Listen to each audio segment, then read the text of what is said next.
welcome back to Utility Sports. We're going to be covering Deshaun Watson. There's a lot of trade rumors going around right now in the NFL, so this is the place you're going to want to be to keep up with all the latest information, all the latest news. We're going to be bringing it to you and more here on the channel today in this live stream. Welcome everyone who is in here tuning into the live. Really do appreciate having you guys aboard to watch the channel.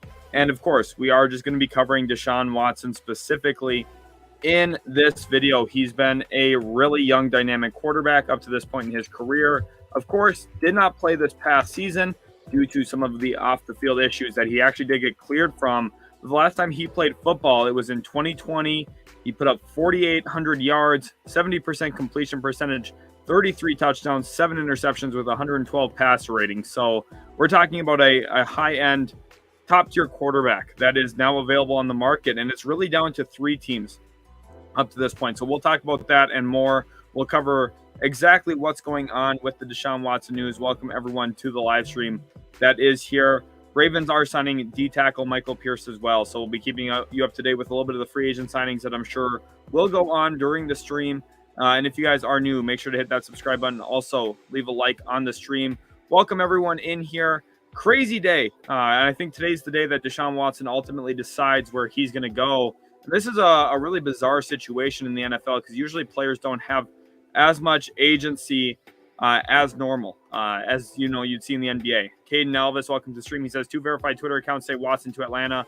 Another source says he's still deciding. Yep. So I think right now what I put in the title here was talking about Atlanta being probably the favorite. I also put that in the description, but nothing's done as of yet. So we'll talk about exactly why that's the case. We'll talk about his agency. And then Benjamin Goldner here asking about what the Browns should do with Baker. I know you're a big-time Browns fan, Ben, so I'll get to them in just a second as well. But let's go back to this here about Watson to Atlanta. And I think one of the biggest things here, and I've actually got it pulled up here now for you on stream, Kyle Pitts earlier today tweeted, "It's about to get scary in Atlanta," with the, lips zip shut emoji. And I think a lot of people here, you see how quickly it got over 2,500 likes, a ton of retweets. I think people assume that was going to be Deshaun Watson news. And even though he said that maybe it has to do with Casey Hayward, I don't really believe that. I think there's a lot of, validity to the idea that this is based on the idea that Deshaun Watson could be going to Atlanta. I know 2 verified Twitter accounts already say it's Watson to Atlanta, but until, and I mean, really up until the end of this year, until Adam Schefter, Mike Garafolo, Josina Anderson, or Ian Rappaport tweet it, I probably won't believe it. So for me, it's going to really come down to if Watson wants to go to Atlanta, and we're going to talk about why that's a big deal. So for Watson here, it's a completely different situation than what we normally have in the NFL, specifically because he has way more agency at this point than any other player has pretty much ever had. The only time a player's had more agency than Deshaun is free agency. And usually it's not a player of Deshaun's magnitude. One of the only few cases of that has been Tom Brady. He went to Tampa and won a Super Bowl. So I think the 3 teams we have to stay focused on here, Junior, who's asking if I think he can go to the Eagles. I don't. I think it's between the 3 NFC South teams trying to compete with Tampa Bay. That's, of course, the Atlanta Falcons, the New Orleans Saints, and also the Atlanta Falcons. And the reason why it's those 3 teams, first of all, is, the Houston Texans didn't want to trade him in division. They didn't want to trade him to the Indianapolis Colts, who maybe would have had the best offer, honestly, to send out of all 3 of those teams, or out of all 4 of those teams. But what they wanted to do was keep him out of the division, and they'd probably prefer to trade him to the NFC. So it's perfect here that 3 teams have really, built up the stock to go out and make a move for him. And those 3 teams are the 3 in the NFC South: the Saints, the Falcons, and the Panthers. And the reason he has so much agency here is that no trade clause. He's got a no trade clause on his contract. And usually a player that gets that is a player that teams don't want to trade away. But Deshaun Watson didn't want to be in Houston any longer, requested a trade, and now he has the agency to decide. And really what's happened here is he hasn't forced his way out to a specific city. In fact, he's been pretty flexible with them. But now he ultimately gets to decide at the end of the day, because Houston has 3 offers on the table that they like. They like the offer from New Orleans, they like the offer from Atlanta, and they like the offer from Carolina. So we'll talk about what those offers could potentially be here in just a second. But obviously those 3 teams had enough to get into the running for Deshaun Watson. And then what they did is they notified Deshaun Watson that, hey, these are your options, what we're going to accept, what we're going to be willing to accept. We're not just going to let you go anywhere. We'll hold on to you if we have to. But you get to choose between this list of teams. That list of teams also include the Cleveland Browns earlier, probably had Baker Mayfield in it, and 2 or 3 first-round picks as well, which is what the Texans are demanding in this deal. And for the Texans, they've been looking for a collection of 3 to 5 really good pieces, whether that's 2 or 3 first-round picks, a really good young player, maybe a couple second-round picks. They want probably at least 2 or 3 firsts, and then 2 other things on top of that. So for them, with what they're targeting here, the Falcons, Saints, and Panthers are ready to make those type of offers. And then they said, okay, Deshaun, you get to go meet with those teams and ultimately decide which one you'd prefer to go to. And then that's how he's going to operate through his no trade clause here, as he gets to decide essentially which one of those teams to waive his no trade clause for after meeting with them, after, getting the lay of the land, understanding which team really values him the most and wants him to be there long term.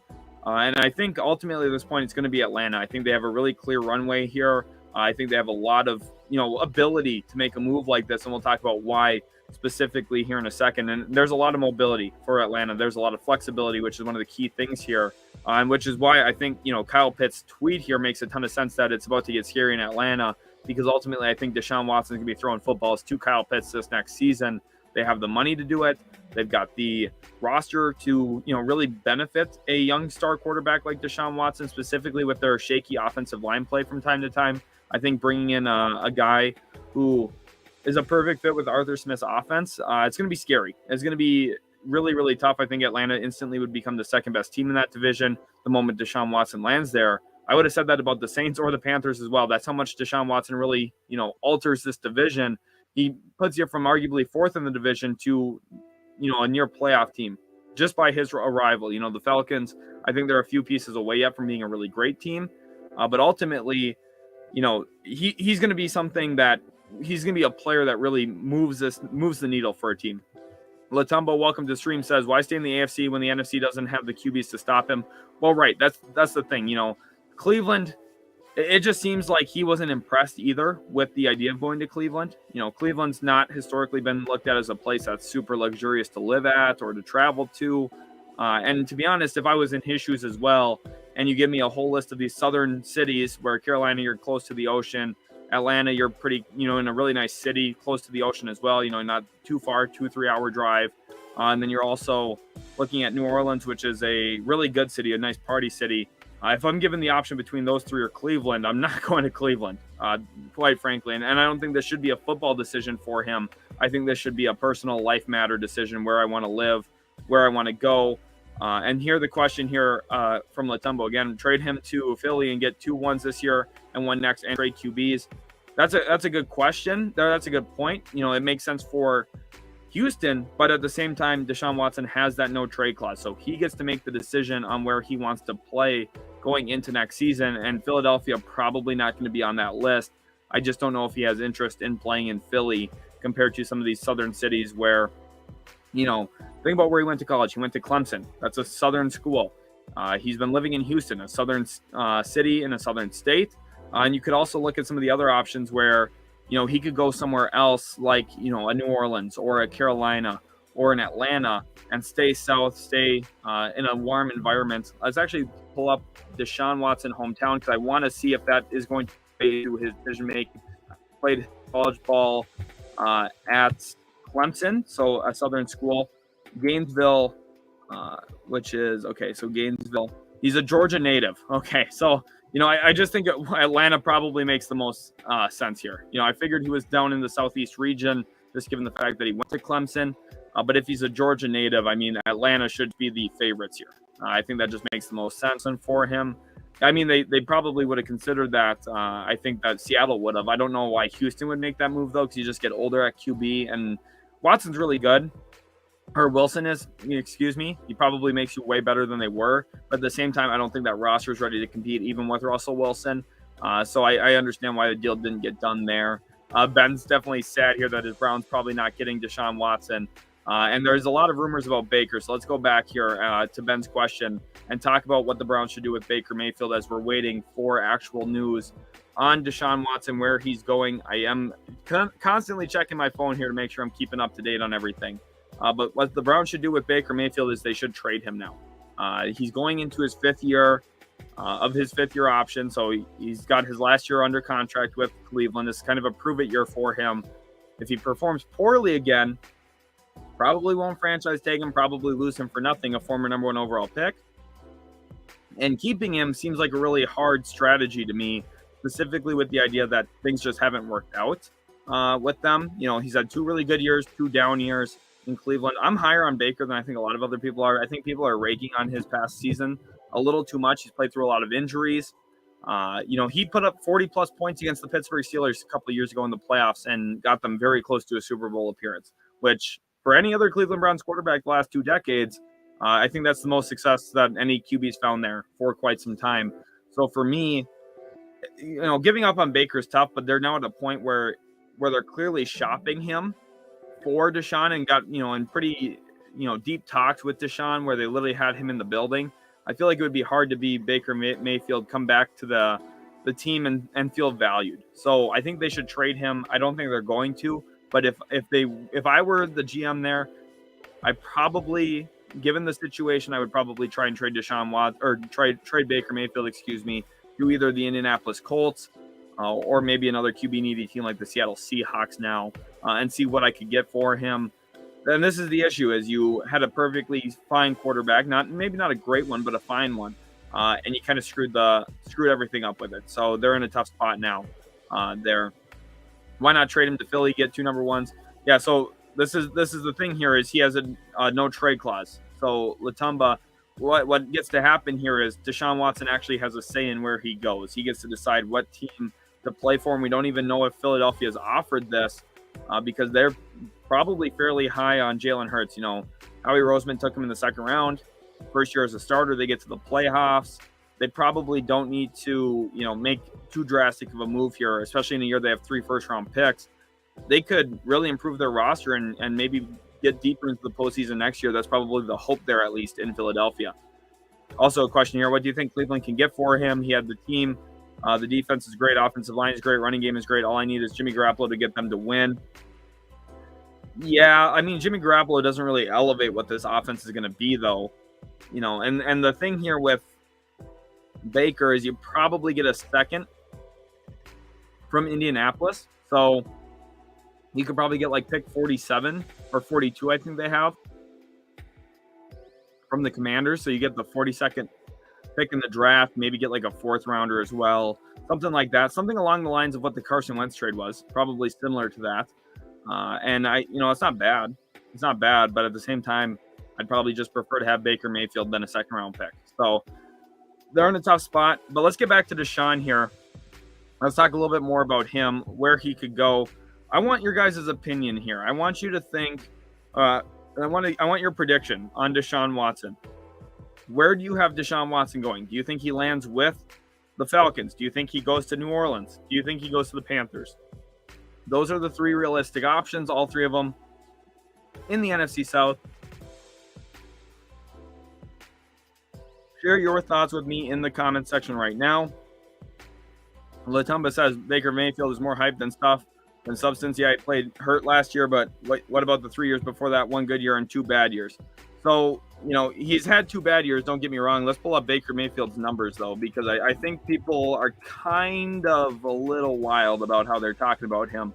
2020, his last healthy season, 63% completion percentage, or had 3,600 yards, 26 touchdowns to 8 interceptions. That's not bad. 96 passer rating. The rookie year, those 2 good years he's had, the rookie year was one of them. 3,700 yards, 27 touchdowns, which at the time broke the rookie touchdown record, and he didn't even start the first couple games that year. Actually, his first career win came against my New York Jets, and then he only had 14 picks that year as well. So in 2 good years, he's thrown 53 touchdowns, 22 picks, but then in 2 bad years, he's thrown 39 total touchdowns with 34 interceptions. So, he's inconsistent, but last year I'd like to, chalk up to injuries and say ultimately that I'm not super concerned about that. Junior here says, what about Deshaun Watson for Michael Vick, Aaron Hernandez, and OJ Simpson? Funny comment there. Give me your predictions on where you think he ultimately goes. I would love to hear your thoughts. So comment either ATL, NOLA, or Carolina. Give me your comments on where you think he lands. Ultimately, I would love to hear where you think he goes. Let me know in the comment section exactly what you think happens with Deshaun Watson. Comment ATL for Atlanta, NOLA for the Saints, or Carolina for the Panthers. Let me know where you think he lands. Will he be in the ATL playing for the Falcons? Will he be in New Orleans with the Saints? Or will he be in Carolina with the Panthers? I would love to hear. Braden, welcome to the stream again. He's been awesome stopping in for all of our streams. Thank you again, Braden, so much for all the support. He says ATL, so I'd love to hear from you guys if you are in agreement with Braden or where else you think he could possibly go. I'm excited to see. I'm excited to hear he goes. The Deshaun Watson trade rumors are probably the biggest story left for this offseason, if we're being honest. If we're talking about something that could actually swing the NFL moving forward, I do think that there is a lot that really lies on this, specifically in the NFC. The NFC's gotten a lot weaker. The Seahawks trade out Russell Wilson. The Rams lose Von Miller to the AFC, to the Bills. You also see Chandler Jones going to the AFC with the Raiders. A lot of talents left the NFC. So, the NFC is open, and potentially Deshaun Watson could make some noise wherever he goes. Terror 6 says somewhere in slow motion with New Orleans. Justin says Carolina, we got a great receiving core, his old QB coach, and his old running back. True. Maybe he will stop there in Carolina. That would be interesting to watch. Ludini says, what's your thoughts on the Browns and their future plans in the QB spot? We'll talk about that again here in a second. Let's get through the rest of these comments here. Rolando says he's probably going to ATL, but Carolina's the best option. IMO have a top defense and a complete receiving core, but Rule is the con of Carolina. Interesting. So for you, you're interesting. Your comment's interesting. You talk about the top defense. I do like their defense, but they did just lose their most productive pass rusher in Hassan Reddick. So I like Brian Burns. Burns is really good, but losing Hassan Reddick is tough to swallow. So I'm interested to see this defense. They're also losing Stephon Gilmore to free agency, who they traded for last year. I do like their young corners. J.C. Horn's awesome, so when he's healthy, maybe this defense is back to that same level. But I am interested to see where they go. Braden, what team do you think has had the best free agency so far? Ludini says Jaguars, which is interesting. That's a great question. I'd love to hear your guys' thoughts on that as well. Comment what team you think has had the best free agency up to this point. But let's go back up here to Ludini's first question. He says, what's your thoughts on the Browns and the future plans at the QB spot? So I think the Browns really kind of messed everything up here.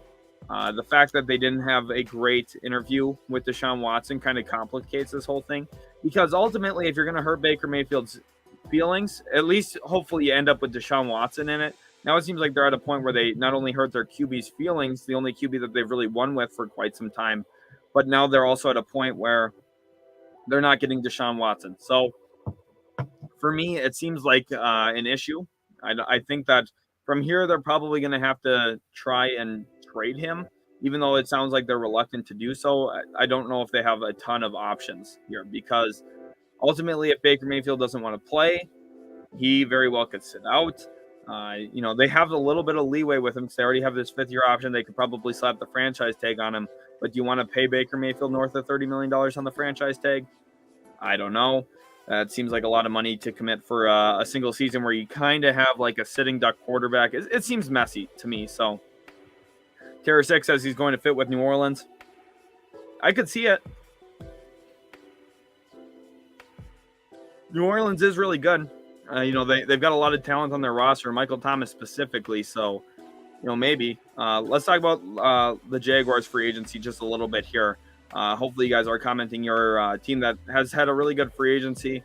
Jaguars are up there just because, watching this team, they were just void of talent, and now they added in like 7 good players. Maybe they overpaid for a lot of those guys, but at the same time, I just think they're way better. And when you have Trevor Lawrence, the goal should be to try and get better. And they did this offseason, I think. Dustin says, isn't there some good linebackers in this year's draft, though? There is. There are some good linebackers. When you look at, Devin Lloyd from Utah, he's really good. You also consider specifically what they have with Nakobe Dean in this year's draft, Georgia linebacker. He's really phenomenal as well. It's a little bit deeper, too. You have guys like Chad Muma from Wyoming, who could maybe be around 2 or around 3 pick. He could be a really nice pickup for a team. So There's quite a bit of talent out there. Matumba here says really the best fit for Deshaun Watson is play with the Saints defense is really great. And I love to see a rivalry between him and Tom, rivalry for about 2 years. Yeah, I don't know how long Tom's going to be sticking around, but I think the Saints could probably push Tampa a little bit. I also think the Falcons maybe are ready to push Tampa a little bit. The Falcons have some stuff to figure out, and obviously the Calvin Ridley stuff kind of messes everything up here. But let's talk about why Atlanta makes sense for a landing spot. First of all, they have the hometown area where they're literally where Deshaun Watson's from. Deshaun's from Georgia, and Atlanta then makes a lot of sense for that. It's a coming home party for him. The other thing with this, for Deshaun, they have the assets. They have Kyle Pitts, who's a great young pass catcher, who's a phenomenal player next to him, who already have in the folds waiting for him. But at the same time, they have Matt Ryan as trade bait then. You could trade him to Indy. You could maybe trade him to Cleveland in a Baker Mayfield deal where Baker goes to Indianapolis and maybe Matt Ryan goes to Cleveland. You have an asset, Matt Ryan, that you can move and get value for this offseason yet. So you don't even have to tear this whole thing apart. You don't have to figure your assets. You have Baker, or you have Matt Ryan, who's going to be a huge asset to trade. The other reason why Atlanta makes a lot of sense is they already traded Julio Jones last year for a second-round pick. That was a phenomenal move. I said it at the time. I thought they won the trade because Julio Jones just wasn't at his peak anymore. A receiver into his 30s, to get a second-round pick for him, that's phenomenal. They did a really good job in that trade, and we see Tennessee already released Julio Jones. So I think that was, definitely a good move for them. And they have also, their first-round picks top 10. They have quite a bit of value they can send to Houston to help Houston out in this deal. So it definitely doesn't shock me to see that, that they're in the running here for this. Terror 6 says Baltimore with the best free agency so far. They definitely had a good one. Braden says Chargers, definitely a really good offseason as well. The fact that they were able to get Khalil Mack via trade, they were also able to go get J.C. Jackson, who in my opinion was the best available free agent this offseason. I would agree with Braden. I would say the Chargers as well. Tyrone says Lyle Collins is meeting with the Bengals, and like Braden says here, that would be an awesome signing for him. Tyrone, I agree. That is a really good signing if they're able to get it done. They've already really improved their interior offensive line with Ted Karras, and also able to bring in Alex Kappa. I think that adding in Collins, you have the Karras, Kappa, Collins trio on your offensive line from center to right tackle. I think that's really good and really would actually really improve that team for sure. Benjamin Goldner says Watson to Atlanta. Yeah, I think that's the best landing spot. Haven't seen anything on it yet, official, but I do think it's going to happen. So keep waiting in here. Hopefully you guys are enjoying the live stream. Terror 6 says Watson goes to New Orleans. Brady probably paying him not to. Yeah, I don't think that Brady and the Bucs would be super happy. I'm sure they're not happy right now with how this whole thing's kind of played out. Funny, before Tom actually returned, I think there was going to be some interest from Tampa to go get Deshaun,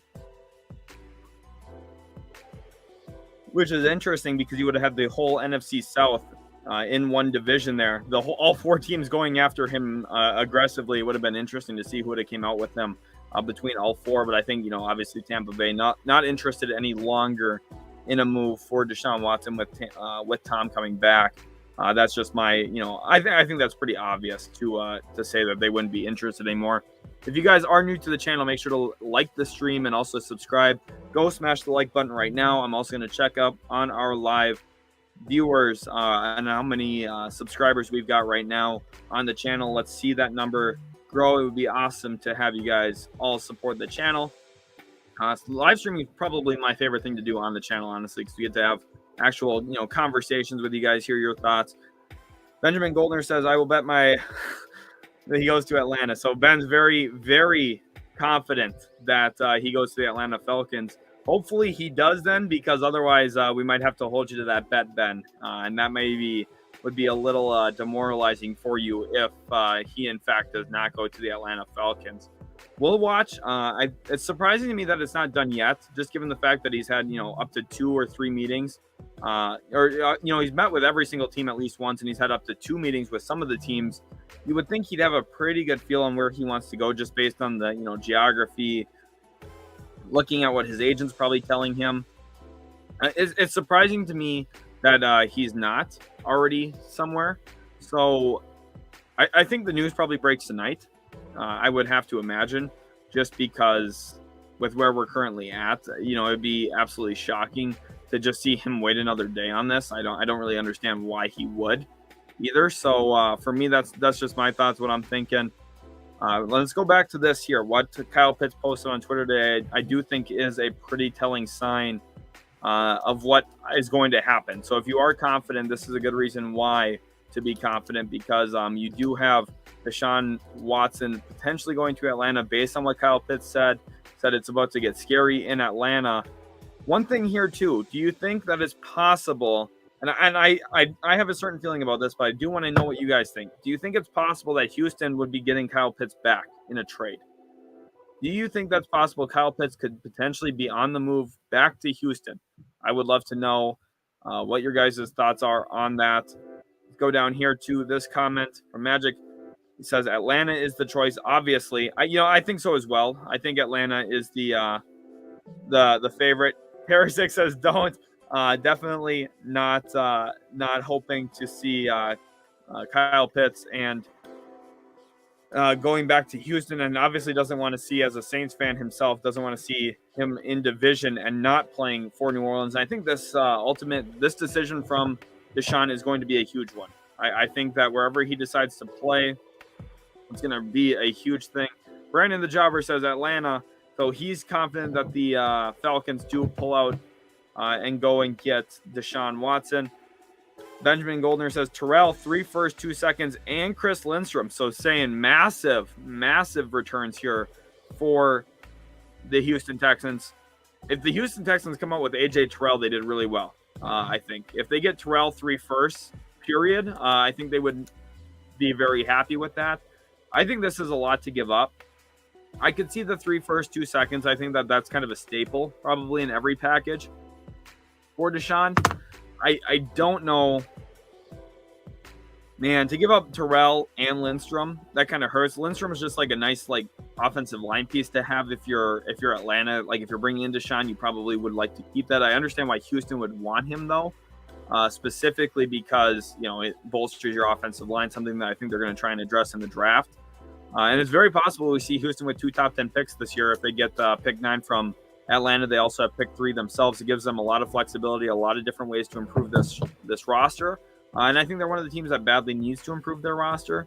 So it is an interesting situation for me. We still don't have any news. I think, a lot of times there's calm before the storm. With guys like Rappaport and Adam Schefter, Josina Anderson, they've got their ear to the ground right now, trying to hear literally anything and everything that they can. They're probably surveying the league, probably trying to get in hold with executives for all 3 of these franchises, including the Houston Texans franchise, so all 4 franchises. They're probably keeping their ears close to Cleveland as well right now, trying to get the feel for what's going on there between the Browns and Baker Mayfield. There's a ton that can happen here. And I think Kyle Pitts' tweet here, though, is the one thing that really gives us a sign that everything's leaning towards Atlanta. There's also been some verified tweets. Let's go ahead and pull those up here now on the stream. Let's go ahead and get the Deshaun Watson news up there. So let's pull up Deshaun Watson, because there's been a ton of different things going on that has been – there's been a ton of tweets saying that Deshaun's basically chosen Atlanta up to this point. Here you can see Schefter say Browns notified that they are out of the running on Deshaun Watson per team official. And then shortly thereafter, we saw Baker Mayfield requested a trade after the interest in Deshaun. Still no Matt Ryan contract restructure. We'll see if everything pans out. Here's the tweet here, but this is from someone who is an Atlanta sports talk radio guy. So he said, okay, here's the tweet. Here's the text that he got told. It said Deshaun's coming home, which is partially what I've been talking about here. That's what really, led him to announce it. But he tweeted, and it's got over 9,000 likes and over 2,500 retweets. This was about an hour and 6 minutes ago. He tweeted, Deshaun Watson is expected to waive his no-trade clause and join the Atlanta Falcons per source. The trade should be announced within the next few hours. So we're already over an hour in. So we'll see if that's actually going to come to fruition or not. I still think it's a little bit more of an open race. He is talking with certainty here in these tweets, so I don't know what your guys' read is on this. Do you think that this is 100% done? Do you think Deshaun is for sure coming to Atlanta? Because I think if he was, we would probably hear by now if this is 100% done. They do a really good job getting the news out quickly and in a hurry, usually beating the player to announcing the news. So for this to not be official yet from anyone like Rappaport or Schefter or Garofolo or Justina Anderson leads me to believe that this is not officially done and a done deal. I think that there's still some consideration going on. If you ask me, I would say Atlanta should be considered the favorite, but ultimately, I think at this point, the Falcons here are the favorite here. And this is an interesting question from Ben. If I were the Browns, I would try to call Atlanta and ask if they can get Watson to change their mind. If they can, I would give up another second and third round pick. So interesting. So you're trying to like basically poach Deshaun away from Atlanta. Ultimately, this comes down to the fact that I just don't think Deshaun wanted to be in Cleveland, though. So, I don't think it's a thing about the Texans. The Texans, I think, had an agreement with the Browns on, okay, we'll let him meet with you because we like the trade package that you sent us. Ultimately, I don't think that there's actually a trade to be done here for Deshaun to Cleveland because I don't think he wants to be in Cleveland.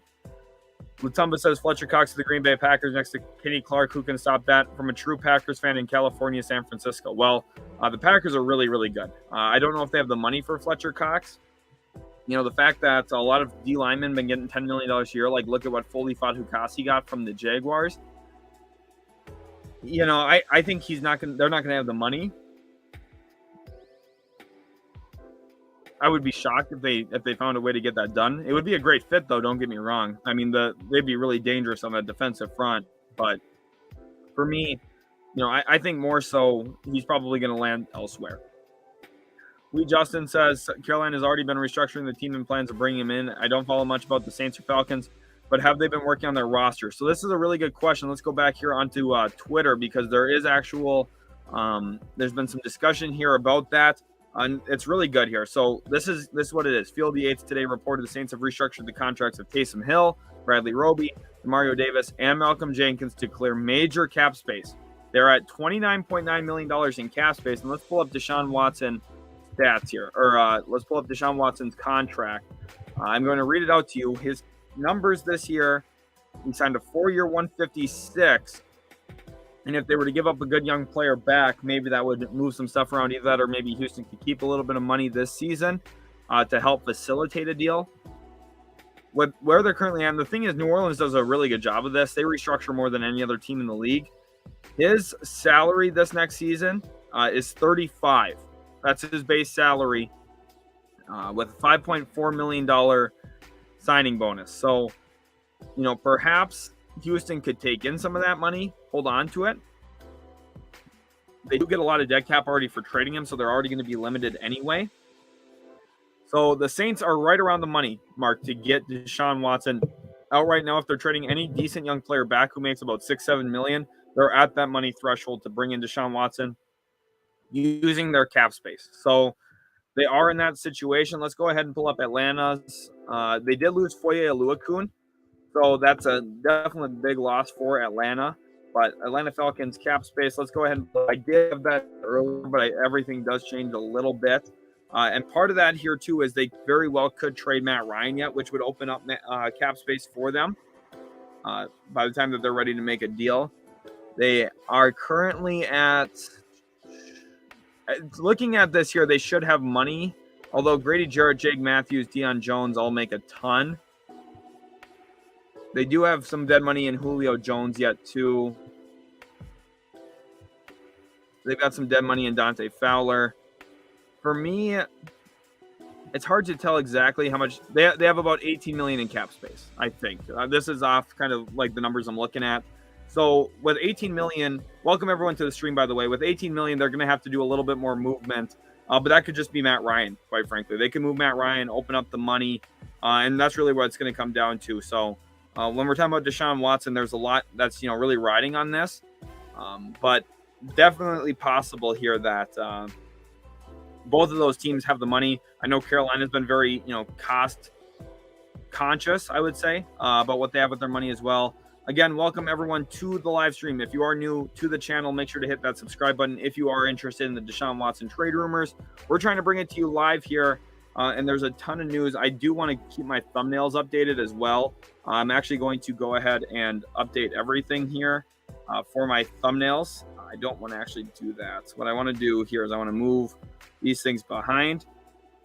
I'm going to get my thumbnails ready here just in case an actual trade does happen so I can update them on the live stream.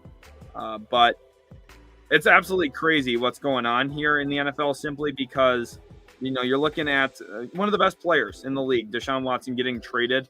That is a massive deal. So right now, the favorite beacon Atlanta, but I do also think that with how everything's sitting right now, I do think that the Saints and Panthers are still in the picture. Otherwise, we would hear them not be in the picture. It would be a done deal by now if they weren't. So the fact that nothing's actually, came to fruition yet up to this point does tell me that they are still in the picture for sure. We'll see if that means that a deal gets done. Very possible it doesn't. But I do think that they still are in the picture. And it's really going to come down to where Deshaun Watson wants to play on if they actually get a deal done. So for me, I think that's going to be one of the key things to watch here, but it's huge. Let's go ahead through some more of the comments. You guys are asking some really great questions. Let's go ahead to it here. Parasix says Mickey was a financial advisor. Will you get money from the whole team, $100 million out of key players? Yeah, that's the thing. Mickey Loomis knows what he's doing. He knows how to restructure. He's very, very good at it. And he, doesn't actually kill off the relationships with the players, which I feel like is a really dangerous thing to do.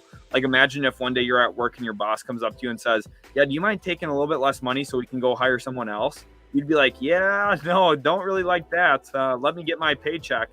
So the fact that he's been so successful at not only doing it, getting players to take less money, but also doing it to better the team and also to, maintain relationships with agents even, that's really tough to do, but he's done a really good job of it. Ben Goldner here says to Houston. Okay, so the issue, again, I didn't see this original amendment to your deal for Houston, but still the same thing applies here to what I was saying about, this isn't an issue with Cleveland. Cleveland had agreed to a deal that they had offered. The only issue was Deshaun just doesn't want to go there, and his no trade clause is ultimately what is king.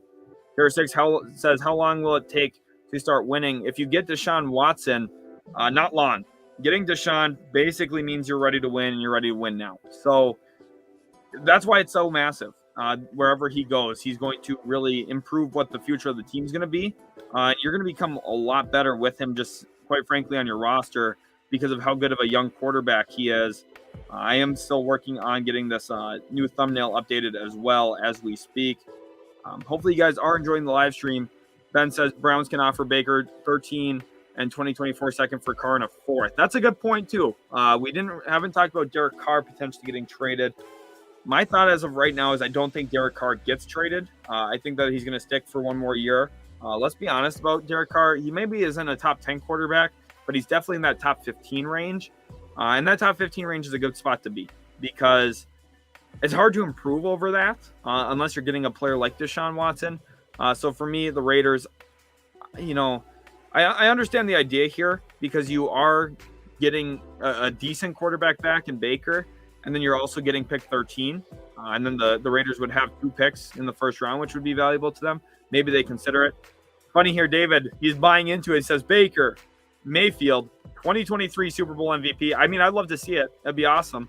Curtis says Panthers are out. I think he goes to the Saints. Interesting. So Curtis, he's been a viewer here on the channel for over a year, it feels like. So I do want to shout out Curtis here for being such an awesome subscriber. Really do appreciate you. I believe he's a big-time Cowboys fan, if I'm not mistaken. So glad to have you in here again, Curtis. Really supporting the channel. You do such a great job of that. So I just want to give you a good thank you. Junior says, what about if the Eagles trade for Matt Ryan? If I'm the Eagles, I would just rather have Jalen Hurts than Matt Ryan for the future. The thing with the Eagles, they played well this last year. I don't know if they're going to be better than that again. And I don't know if Matt Ryan is the guy that I think a lot of people talk about him as. For the most part, Matt Ryan's had more of an Eli Manning type career than I think a lot of people are really realizing. I don't think there's really been a year besides the 1 year where he won MVP that people were like, oh, he's a top 2 or 3 quarterback. You know what I mean? outside of his MVP year, which, yeah, I know I don't want to discredit his best season, but at the same time, like you look at his worst season, that's not exactly who he is. But you also consider his best season probably not who he really is. He's not really an MVP type player consistently. So he had one great year where he was the MVP of the league. Other than that, though, has he been considered a top 2 or 3 guy at his position? Not specifically very often. So for that, I think the Eagles are better if they just hold on to Jalen Hurts. Lucy says Panthers outright. So not from what I've seen. I haven't seen that quite yet. I'm interested to see where you guys saw that from. I have not seen that the Panthers are out on him, but maybe, possibly. Saints tight end Garrett Griffin is signing with the Lions, per source. So a former Dan Campbell guy does come over to the Detroit Lions. That's an interesting signing. One that probably doesn't absolutely, shake everything up, but I do think at the end of the day it is a pretty solid move for the Detroit Lions. I am still working here on getting that thumbnail ready as we speak. But I do think today's the day that the deal goes down for Deshaun. I would be shocked if it doesn't, to be honest, just given the nature of things, how long it usually takes for something like this to materialize. The fact that there's deals already done and on the table, I am extremely excited to see what happens here and who is the player that actually gets moved. For certain guys, let's talk about that here now. I want you guys to. I'm going to go ahead and create a banner here for this real quick. Comment your trade ideas. So I want you guys to share who you think is going to get traded. So say Atlanta trade. If you think Atlanta's getting him, tell me what the package is from Atlanta. If you think Carolina's trading him, tell me what the package is from Carolina. And if you think that the Saints are getting him, tell me the package coming from New Orleans. I would love to hear your guys' thoughts on that because it definitely does play on who's going in and out, because you have to consider Houston has already accepted technically 3 offers. They have an idea of who they're getting already. I would just love to know who you think ultimately that's going to be and for which team, because definitely could impact what really the NFL looks like. Say if the Panthers give up Christian McCaffrey in a deal, kind of changes how the league looks, right? Here, Bill Reynolds says Watson's going to the Miami Dolphins. Interesting. So that's an outside take here, one that we haven't seen. I haven't seen any deal for the Miami Dolphins up to this point. So definitely a little bit of speculation there, but I do like the aggressive nature here for sure. I do like that. Let's go ahead. I'm trying to get this all set and ready here. So give me 1 second. Getting everything up to par here on the channel, making sure everything's good. Comment your trade package ideas in the comment section right now. I would love to hear them from you guys because a lot lies really on this trade. A lot lies on what we're going to see here at the NFL level. Is Deshaun Watson going to be a New Orleans Saint? Do you think he's going to be an Atlanta Falcon? And then what's the trade package that ultimately gets it done for these teams? If you guys have the thoughts on that. Devin Maxwell, Jets have one of the best offseasons, still have $35 million in cap. They can make a splash trade at wide receiver or edge. Any ideas? So this is a great question. The edge position specifically, let's go back and pull up who the Jets have signed just because I don't want to forget any of them. I am a Jets fan myself, but I do cover pretty much all 32 teams, which is I think what makes us really special here at Utility Sports. So if you guys are enjoying the content up to this point, please leave a like on the stream and also subscribe. But the Saints are the Jets have been interesting. So I think Joe Douglas, first of all, deserves a lot of credit. Obviously the DJ Reed signing I think is actually pretty solid. My initial reaction was I didn't love it, but looking back at it, it's not bad. I saw like the money came out and it didn't look nearly as bad as I thought it was initially either. So that's at least a good sign for me. But I do think that there's some stuff to talk about with the Jets with how their offseason's gone so far. I'm glad that we did say with White. Well, I do think Jordan Whitehead was a really good signing. It's also, Laken Tomlinson's the best signing out of all of them too. This is off the top of my head. I think the Jets have done really well for a splash trade at wide receiver. The fact they didn't get Allen Robinson hurts a little bit, but they still do have picks 4 and 10. So if you want to talk about splash moves at those two positions, it's probably something along the lines of draft either Traylon Burks or Garrett Wilson at pick 10, and at pick 4, either draft Kayvon Thibodeau or Aiden Hutchinson, or maybe even David Ajabo if they want to shock the world.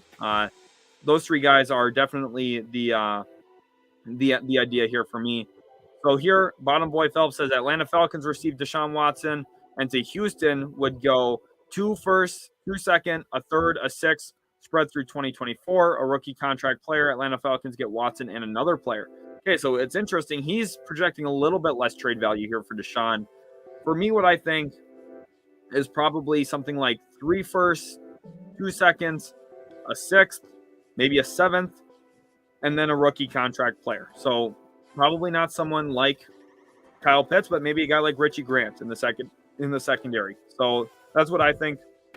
Ben Goldner says Atlanta gets Deshaun Watson, 2023 fourth, 2022 third. Houston gets 3 firsts, 2 seconds, 1 third, AJ Terrell and Marlon Davidson, 1 seventh. Okay, so interesting there as well. I'm actually going to star these because I do want to come back to them once we know what the actual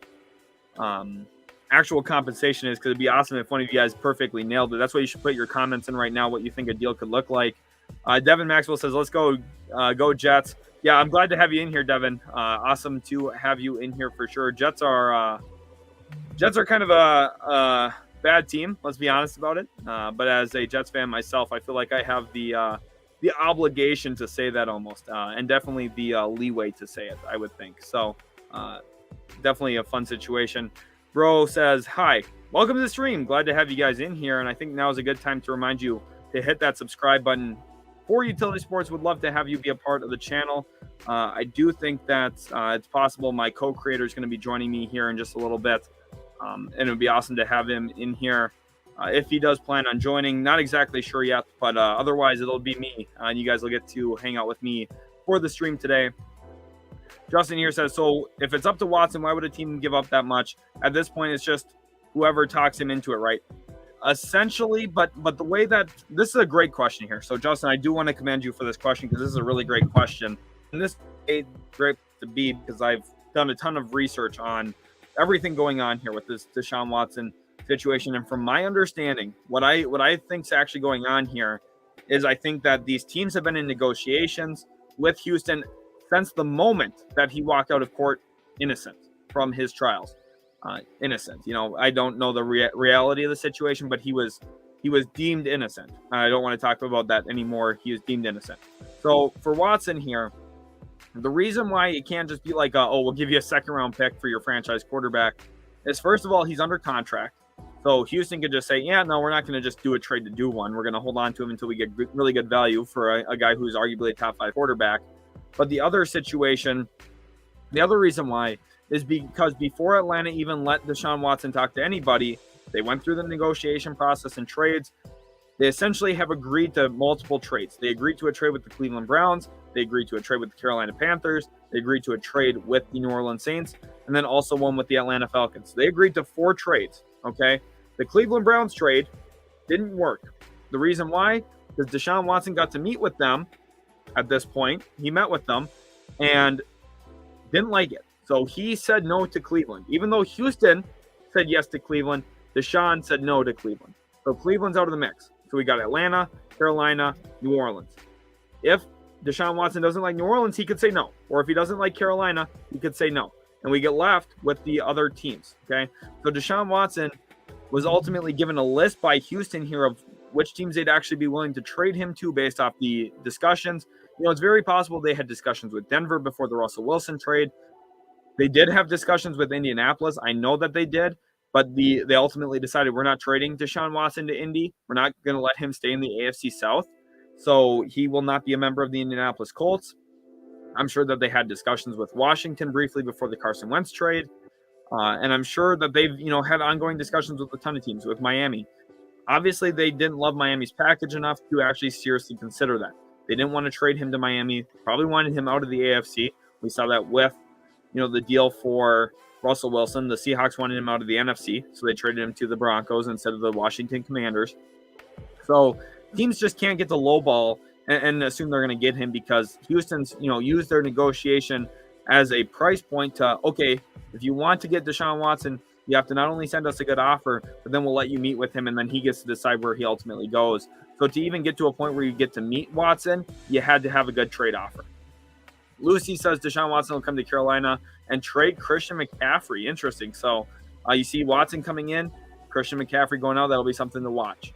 Tyler here says, what do you see Raiders doing at wide receiver? They were in on Robinson, still guys like Landry and Juju out there as options. For me, they lost Deshaun Jackson. They need to find ways to go and improve the wide receiver room, and I specifically want outside receiving threats. So Jarvis Landry, Deshaun, and Juju Smith-Schuster, not necessarily what I would love.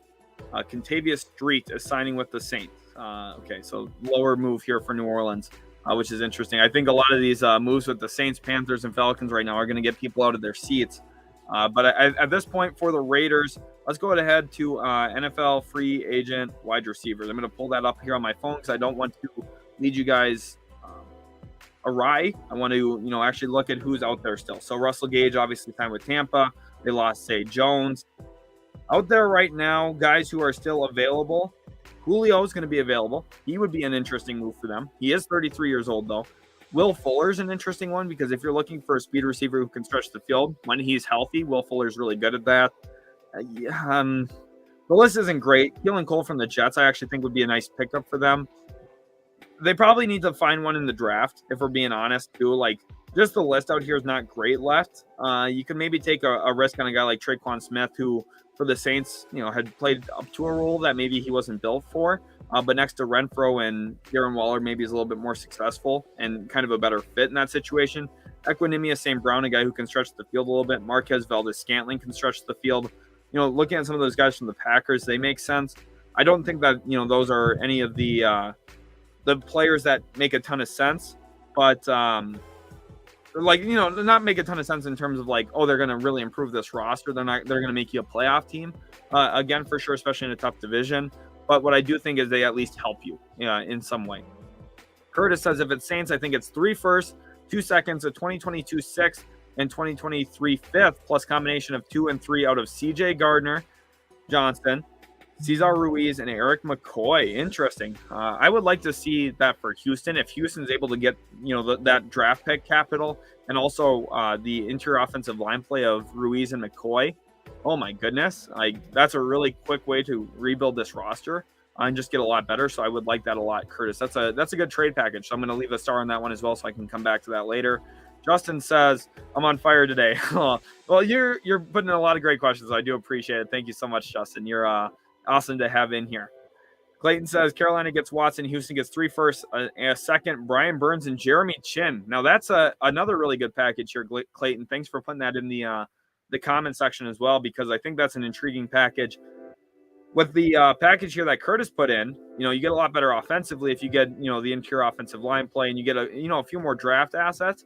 Whereas here, this one, you get more proven defensive stars. If you're Houston, you instill the 3 firsts from a team like Carolina, who, let's be honest, maybe is a struggle team. They might get Deshaun and maybe, still aren't that great. Maybe they win 7-8 games, possibly. There's a serious outcome that could be the case, especially if you strip down that defense a little bit, take Brian Burns, their best edge rusher. You take Jeremy Chin, their best defensive back. Pretty good outcome here for Houston. I honestly do really like that, so I put a star on that one as well. Curtis says, it seems like someone's going to overpay. I think so, especially the interesting dynamic in here, and I don't think a lot of people are talking about it, but the interesting dynamic here for me is not only do you have 3 teams bidding with each other, but you have 3 teams in one division bidding with each other. And it really comes down to decide maybe the future of that division. Because, you have Tom and Tampa. They're going to win the division this year. Let's be honest about that. They're just more ready to win right now. But Deshaun Watson probably runs the division the next 5 to 10 years after this season. Especially if this is Tom Brady's last year with Tampa, whether he goes to free agency or ultimately does decide to retire after this season. It's, whatever team gets him really is going to run the division. Let's be honest about that. Atlanta, if they don't get him, they've got serious questions about the QB spot going forward because Matt Ryan's going to be, another year older next year. Don't really know what you have coming in. The QB class next draft is strong, but then you start a rookie QB, and there's always risk involved. We know Deshaun Watson's great. We know that. If you're New Orleans, this is the perfect guy you want to go to. And then you also move into the next situation where if you're looking at Carolina, this is one that can maybe save jobs. Matt Rule needs something like this, and I think they're going to really push hard for it. So they're probably really willing to overpay as well because it might also save the GM's job. Lucy says Deshaun Watson will come to Carolina and they'll trade Christian McCaffrey. Definitely interesting. Clayton says McCaffrey's not going anywhere, so we have a little bit of disagreement. I think both sides, there's a little bit of legitimacy to either.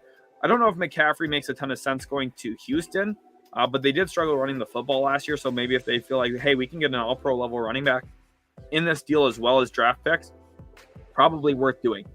Ben Goldner says, or if it's the Saints, Nola gets Watson and a second-round pick. Houston gets 3 1s, 2 seconds, 1/3, Pete Werner, and Cesar Ruiz. So Ruiz's name's been brought up twice now. And I definitely think there's some legitimacy to that potential. Justin says, Jeremy Chin can't be traded from what I've heard. Let me see if I can find any restriction on him, because I don't think that there is anything like that. He is just on his rookie deal.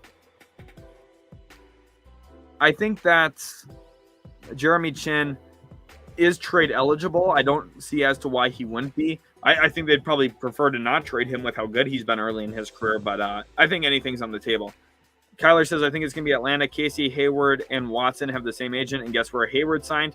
Potentially. I mean, that's a good point.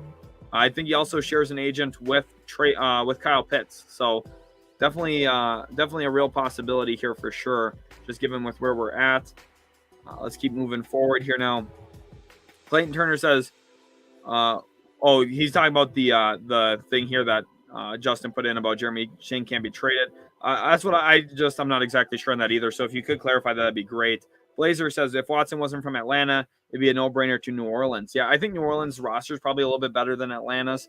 The one thing, though, is Teron Armstead, I think, is still out in free agency if I didn't miss something drastic. So if Teron Armstead's still out there, and they don't have the cap space to bring him back, you do have a massive hole at tackle.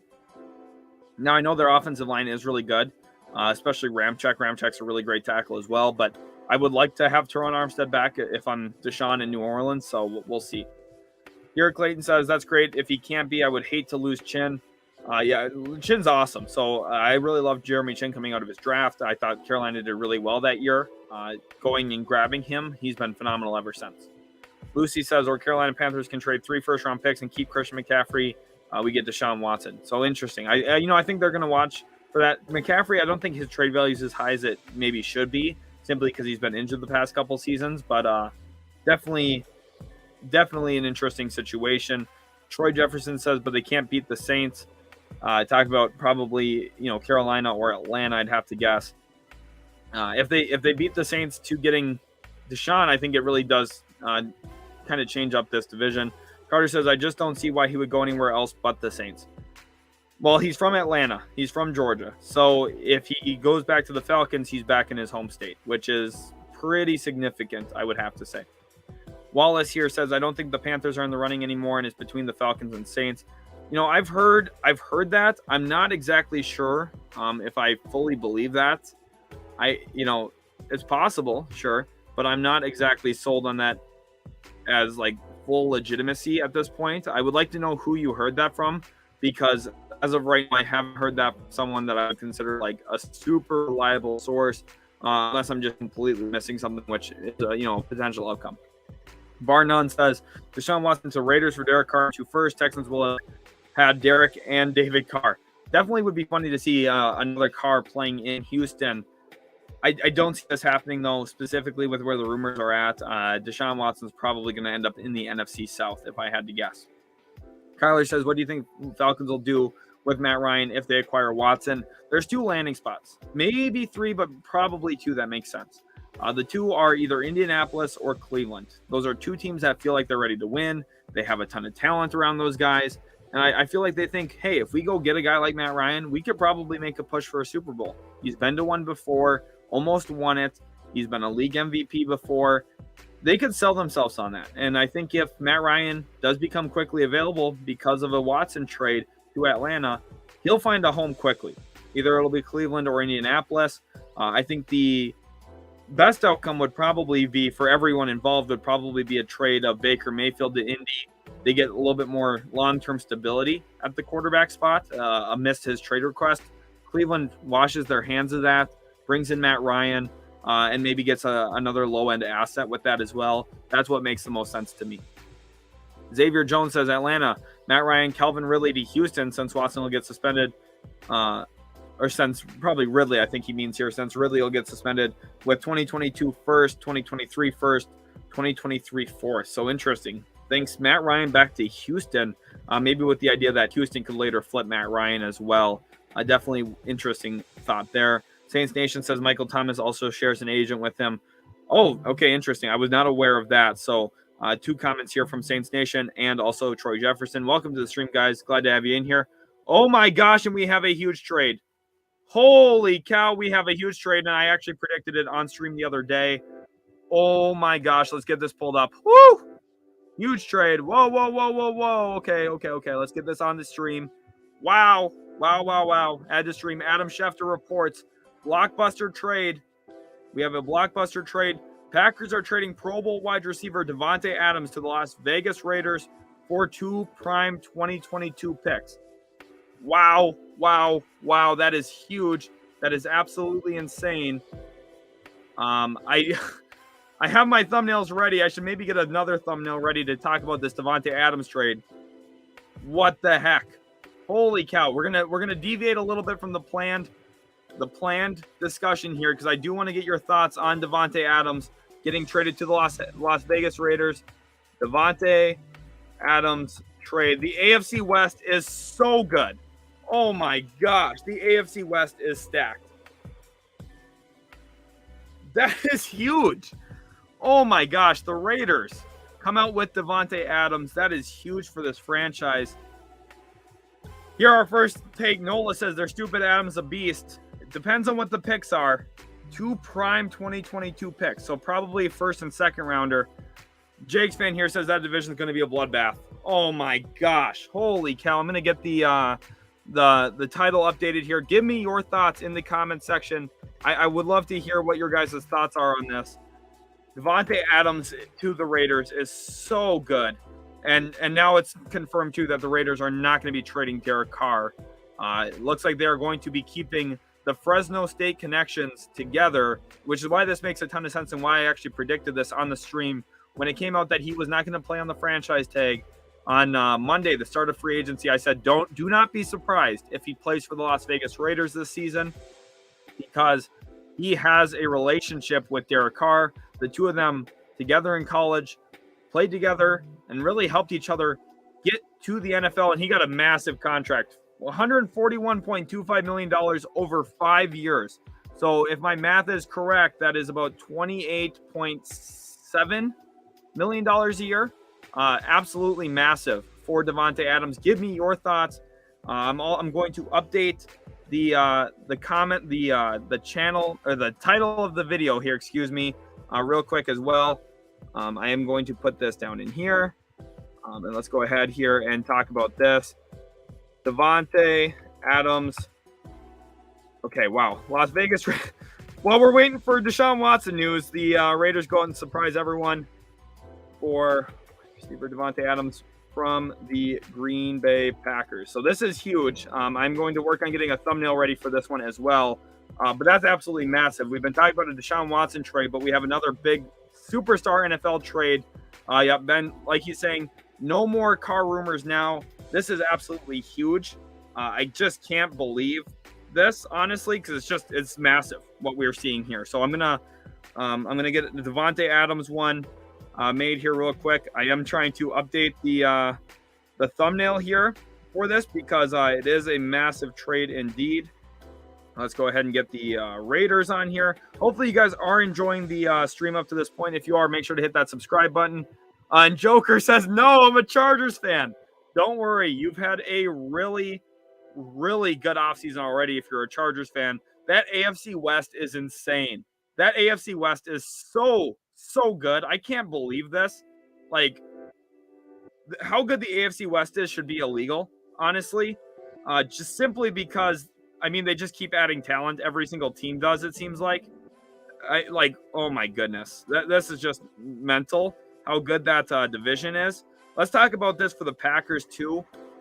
They need to figure out what they're going to do at the wide receiver position because, my goodness. Literally all their top wide receivers are in free agency basically right now. And now Davante Adams is going to the Raiders. So they literally don't have like a wide receiver room right now. Obviously, the money got tight for them. Obviously, they were kind of running out of ways to keep Davante Adams based on the idea that he obviously wasn't receptive to contract discussions there. So it's an interesting outcome here that Davante Adams ends up no longer in Green Bay despite Rodgers staying. I kind of thought it was going to be always both or none, but now it looks like it is a one or the other type thing, and it's going to be Davante Adams who finds his way out of Green Bay, and he's going to the Vegas Raiders, which I had always talked about that as a real outcome and a real potential landing spot, and it did happen here. So Davante, oh my goodness. The AFC West is insane. We're going to talk about that here in just a little bit. I'm going to just give me 1 second here. Hopefully you guys are enjoying. I'm trying to put together the new thumbnail as well for the live stream just because I wasn't expecting massive news like this today. So the fact that we got it here definitely does change some things. But the news is legitimate juice. So I know we're getting some questions here. Saints Nation says 5 years on the new contract for Davante Adams, and that is legit. It's a 5-year contract worth $141 million. I am just finishing up the thumbnail and to get into the video now. Bear with me again just for 1 second as I update this. Huge that we had Davante Adams traded to the Las Vegas Raiders literally live as we speak. I was not expecting that today at all. That was definitely a huge surprise to me. I do think this is a really good move for probably both sides, just given the fact that, Davante clearly didn't want to play for any cheaper than he's worth. And the Raiders have been badly in need for a wide receiver one, and it's done. The deal is done. The Raiders are set. They found their wide receiver one, and he's a great one. And he has chemistry with the quarterback, with Derek Carr. Fern here, welcome to the stream, says Deshaun Watson wants nothing to do with the AFC. Yeah, I don't blame him. Oh my goodness, this is just huge. Here, I'm going to update the description as well. This is just massive. I just can't believe this. Las Vegas Raiders trade for wide receiver Davante Adams. Wow. Adams for 2 prime picks in the 2022 NFL draft. So this is insane to me. Exactly everything that's gone on. Let's put this in here. Hashtag Raiders. Hashtag Packers. This is just huge. I can't believe what we're seeing here live. It's just absolutely massive. Welcome everyone to the stream. Hopefully you guys are enjoying. If you are, make sure to leave a like and also subscribe for more here on the channel. Again, hopefully you guys are enjoying the live stream up to this point. I'm trying to get everything updated here on the stream, so bear with me here for just 1 second. Huge trade going down with Davante Adams to the from the Green Bay Packers, to the Las Vegas Raiders. Huge day for the Raiders. Derek Carr, he's going to be probably having the biggest smile ever, just based on the idea that he's bringing in his former college teammate who he played with at Fresno State. Just absolutely massive. Welcome everyone to the live stream. Hopefully you're enjoying. And like Saints Nation saying here, 5-year contract for Davante Adams. Let's go ahead and get that pulled up on stream. And Jordan Schultz here tweeted as well. Raiders paid up for Davante Adams. Packers didn't. Simple as that. And it really is. It really is as simple as that. So Packers get 2 2022 picks, including the Raiders' first-round pick per sources. And it is a 5-year contract indeed, according to Adam Schefter. Let's go over more AFC West moves. Let's go over to Ian Rappaport quick. Wow, this came together really quickly. I'm glad I was live streaming when I was, because this is the perfect time to be live streaming, I guess. Didn't foresee a Davante Adams trade today, but it did ultimately go down. And here is the actual contract. Davante Adams gets a new contract worth $141.25 million over 5 years, average of $28.25 million a year. So absolutely huge. Hopefully you guys are enjoying the live stream up to this point. If you are, make sure to leave a like. Also subscribe to the channel if you are new. Absolutely crazy that we have Davante Adams here now with the Las Vegas Raiders. I just can't believe it. That's huge. Joker Hope says, I'm so happy we got JC Jackson for him. Yeah, no kidding. Talk about the matchups in that division now. The AFC West is loaded. NHL Sniper says Watson's going to the Browns. I don't see that as the case. We'll talk about Deshaun a little bit more later on. Juice says, I don't see any news on Adams to the Raiders. It's up on stream here now for you. You can see it now. Khan says Davante Adams just traded to the Raiders. Yes. And Big Task says the Giants are coming. Interesting. Francisco says, hit the like button. Thank you so much for that. Make sure you guys do hit the like. Lucy London, do you know Panthers are close to getting Deshaun Watson? As of right now, I don't see them as close. I think Atlanta's probably the closest, but we'll see where it goes. Curtis says Aaron Rodgers has to be mad. Oh, I'm sure. I'm sure Aaron Rodgers probably not happy with this. He commits to the Green Bay Packers just for them to trade away his best wide receiver. I hope that they use the pick that they got on a wide receiver. They do have 2 first-round picks now this year, so at least one of them should be on a first-round wideout. $28 million per year. It's huge. It's the highest paid in the NFL, even higher than DeAndre Hopkins, which is massive. Nelson, welcome to the stream. He says, dude, Green Bay's trying to make Rodgers mad. He can't blame anyone else. He took the whole bag. He did. He got pretty much every little penny he could.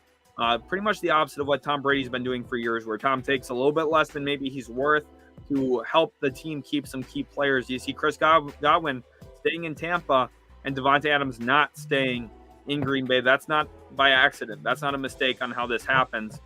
So it is definitely tough. Curtis Rancour says NFC is wide open and the Cowboys are doing Cowboys things. Don't worry, though. The Cowboys, they're still at a point where they're set. They got Dak Prescott. They've got a pretty solid defense. And, yes, Aaron Rodgers' contract is signed, tweets Ian Rappaport. This is huge. Jay Jarmus says, as a Packers fan, and Davante is my favorite player. I'm so sad. My heart's out to you. I do wish you condolences on this. Seeing your favorite player get traded is always tough. But getting 2 really good picks and potentially more and a player, definitely an interesting thing to watch for indeed.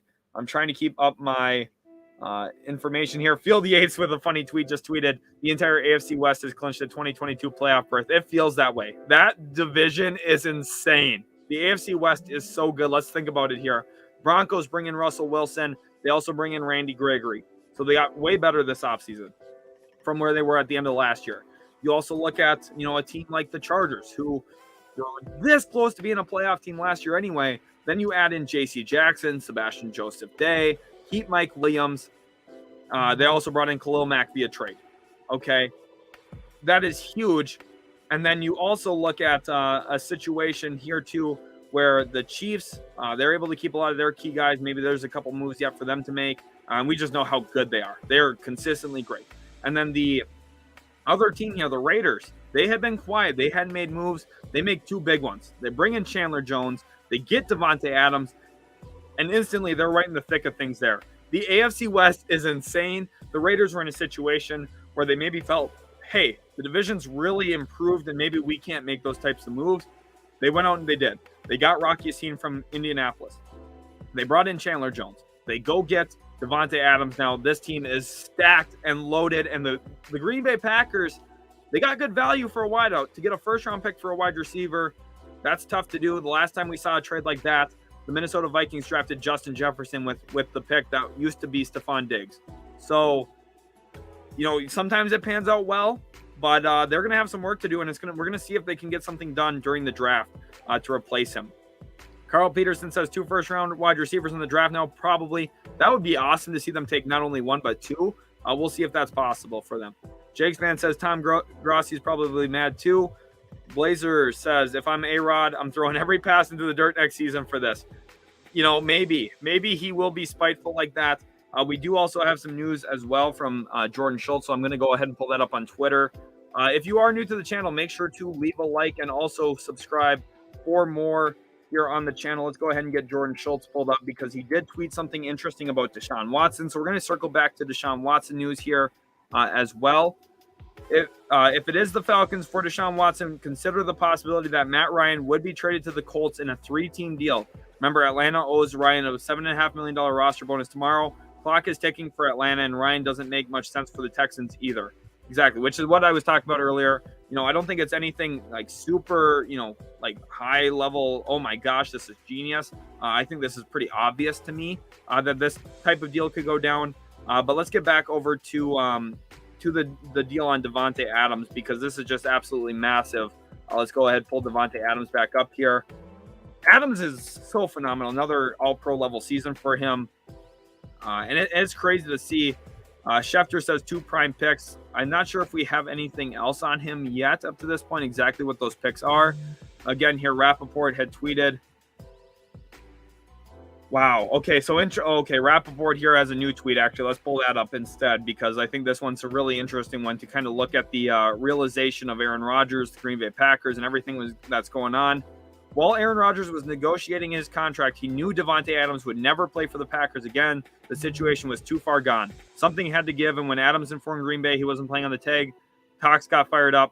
Now Adams will be on the Raiders. So interesting. Rodgers knew when he committed to Green Bay that very likely that he would not be sticking around, that currently that Davante Adams would not be on the roster. So he did commit to Green Bay with the idea that potentially he's not there. Lucy says Packers fans are mad.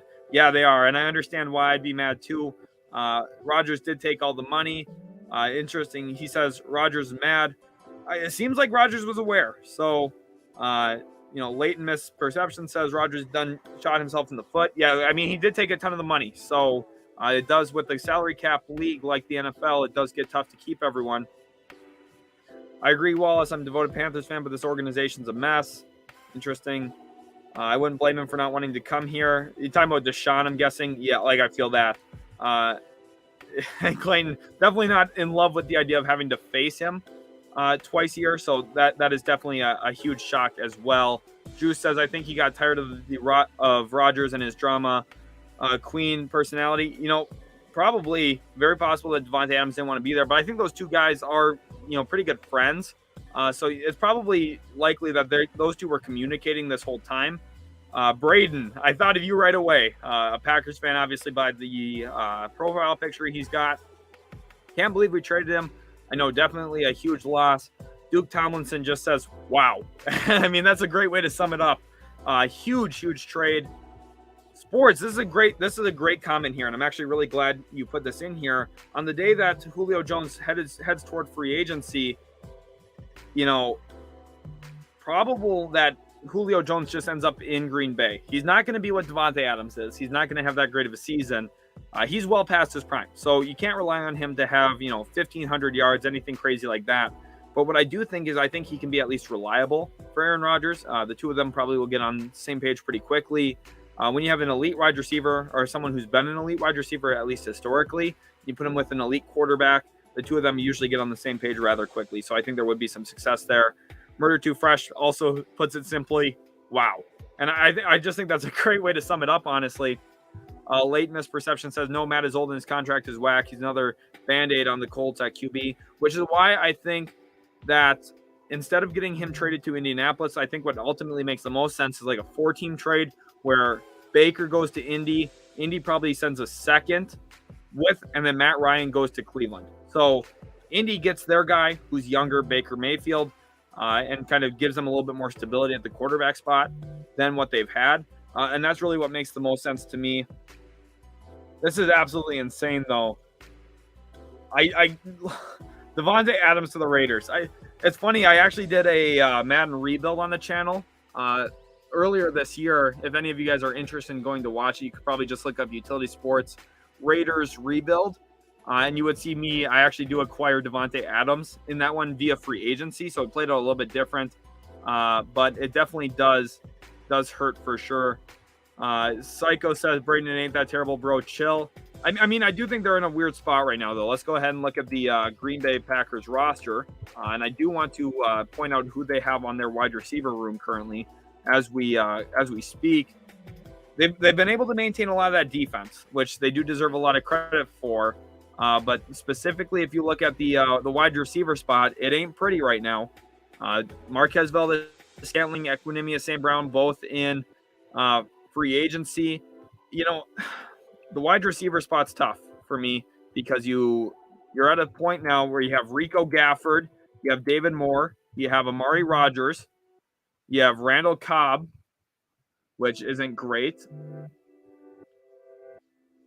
So now the Raiders will have Derek Carr throwing to Davante Adams, Darren Waller, and Hunter Renfrow. A really good pass-catching duo. You also have Josh Malone right now. I mean, Alan Lazard's also a restricted free agent. I mean, the Packers just currently don't have any receivers. So Ben says Packers should go for a young, high potential wide receiver for cheap. There's not a ton out there that's going to be like that, though.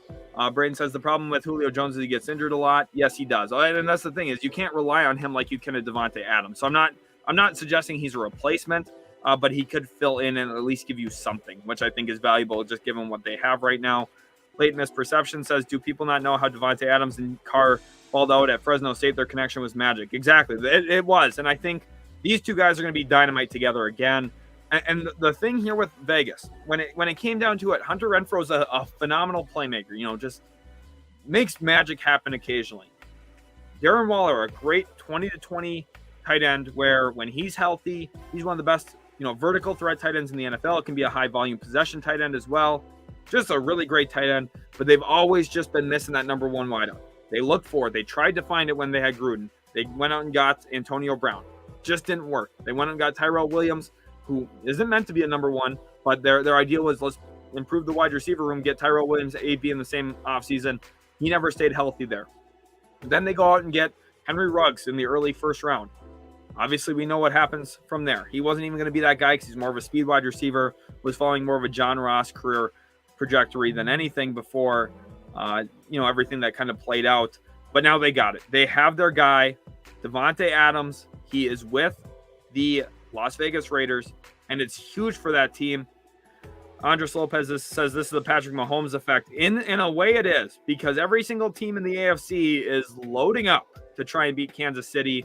We saw the Bengals do it last year. They took care of business and pulled out a close one. The Bills almost beat Kansas City, but Kansas City is still the team to beat. I know the Bengals just represented the AFC in the Super Bowl. Kansas City's the team to beat. And we've got teams loading up for it. The Chargers, Raiders, Broncos, all trying to do it. They're all trying in the AFC West to not only be able to beat them in the playoffs, but to win that division. And I think all four of those teams now, with Kansas City included, have a legitimate shot at it. Are they going to get it done? I'm not sure, but I definitely think there's going to be something to watch here. I think Vegas is legit now. They were really good last year. They extremely improved their edge over Ngakoue to Chandler Jones. Max Crosby's phenomenal not only in the pass game, but also the rush game. They got better at cornerback this week with Rock Yassin. And now I think if they can go out and get a linebacker or two somehow, some way, this team could get really, really scary. D says, let's go. He seems clearly excited.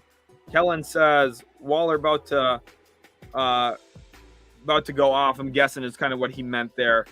Goog says, what's the trade? Let's go Raiders. So the trade here, from my understanding of it, it's two prime picks. And those picks, one of them includes this year's first round picks. So the Raiders are now off the board in the first round and potentially more picks and a player. So my understanding is there's at least a second pick in here. It could be a round 2 or round 3 pick. And then I'm not sure exactly who the player would be. I don't want to speculate too much about that. Alex says Packers did him dirty. I don't think this is actually a case of doing him dirty because the one thing here is I think Davante Adams is probably happy going to Vegas because not only did he get the biggest payday a wide receiver's ever gotten, but he's also in a situation where he's playing with a QB he knows. He knows Derek Carr. Two of them went to college together. They've got to be happy. Oh, okay. And Kellen meant to say Waller about to eat. Yeah, he's going to go off this year. He's going to be huge. Juice says Brady wants Julio. I think a lot of teams are going to have interest in Julio, so we'll see where he goes. Our Vega says, I'm in pain. Welcome back to the channel, Our Vega. He's been awesome watching the channel for quite some time. Kyle wants to know if I think Waller's part of the trade. No, I definitely don't think so. I think they're trying to build up a core of receivers. And unfortunately, I can tell you're a Chargers fan. And for you, unfortunately, no, I do not think Waller is out of your division. Cruz says Deshaun. Talking about Waller or Deshaun Jackson. Nothing yet on Deshaun Jackson. Don't know. Goog says the GOAT will get Julio. Our Vegas says, good thing we signed JC or else I'd say the whole division is done for. JC Jackson, he's a huge piece here because he's your matchup with Tyreek Hill. I almost said Tyreek Evans, thinking about the NBA. What the heck? You also look at the wow. Okay, very interesting here. Rob Domofsky on Twitter says, per a source, the Packers were willing to pay Adams equally to what the Raiders are paying with this new deal, but Adams preferred to play elsewhere. Okay, so Packers they had the same offer on the table supposedly, just didn't get done. Duke Tomlinson says no, and this does open the division in the NFC North, by the way, for the Vikings. The Vikings are very, very dangerous. I don't think the Bears or Lions are ready. The Vikings are very good. Now, if I had to bet, I'd probably still opt for the Packers because they have Aaron Rodgers, but I do think it's possible that there is an outcome here where Minnesota wins the division in the NFC North. Michael says, I wasn't one of these Raiders fans even suggesting it because of how inconceivable I thought it was. This is an amazing offseason so far. This is the dream offseason for Vegas. This is an A+ of all A+. This is about as well as everything could have panned out. And you've got to be extremely happy if you are, if you're Vegas, because this is the perfect outcome here. It's just absolutely shocking. Kyle says, I don't know why Adams would want to play with trash Carr. Carr's not trash. Carr's pretty good. He's not, probably not to the level of Herbert, or definitely not to the level of Mahomes, and probably not to the level of Russell Wilson, but he's good. He's, the worst quarterback in that division, but it's the best division in football. So not bad. Burger Does Sports says, as a Broncos fan, I just have to say WTF. That's absolutely awesome. Burger Does Sports, glad to have you in here. Duke Tomlinson says, AFC West beast mode. Give me your thoughts right now. Give me your rankings on how you think the AFC West is going to finish. Remember, the Raiders added Chandler Jones, Rock Yassin, and now Davante Adams. Give me your thoughts on... Okay, well, in the span that Derek Carr and Davante Adams played together, Davante led the FBS in receptions, receiving yards, and receiving touchdowns.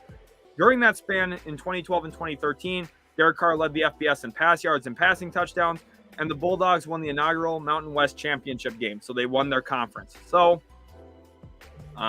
pretty successful story here between Davante and Derek Carr, and I think those two guys are going to make magic together again in Vegas. So give me your rankings. Las Vegas Raiders made huge additions. The Chargers added Khalil Mack and also J.C. Jackson to what was already a pretty good defense, and they already have a really good offense with the retention of Mike Williams. Then you have the Broncos, who added in one of the biggest names all offseason in Russell Wilson. Are the Broncos ready to make a run? Are they still a little bit too young? And then Patrick Mahomes and the Kansas City Chiefs. Rank those four teams. Give me a 1 through 4. Let me know who you think is going to win the division and who ultimately finishes last, because I think whoever finishes last is just as interesting of a discussion as who finishes first, because you have to have a pretty good case and argument as to why you would see them finishing in those spots. Big Gris says...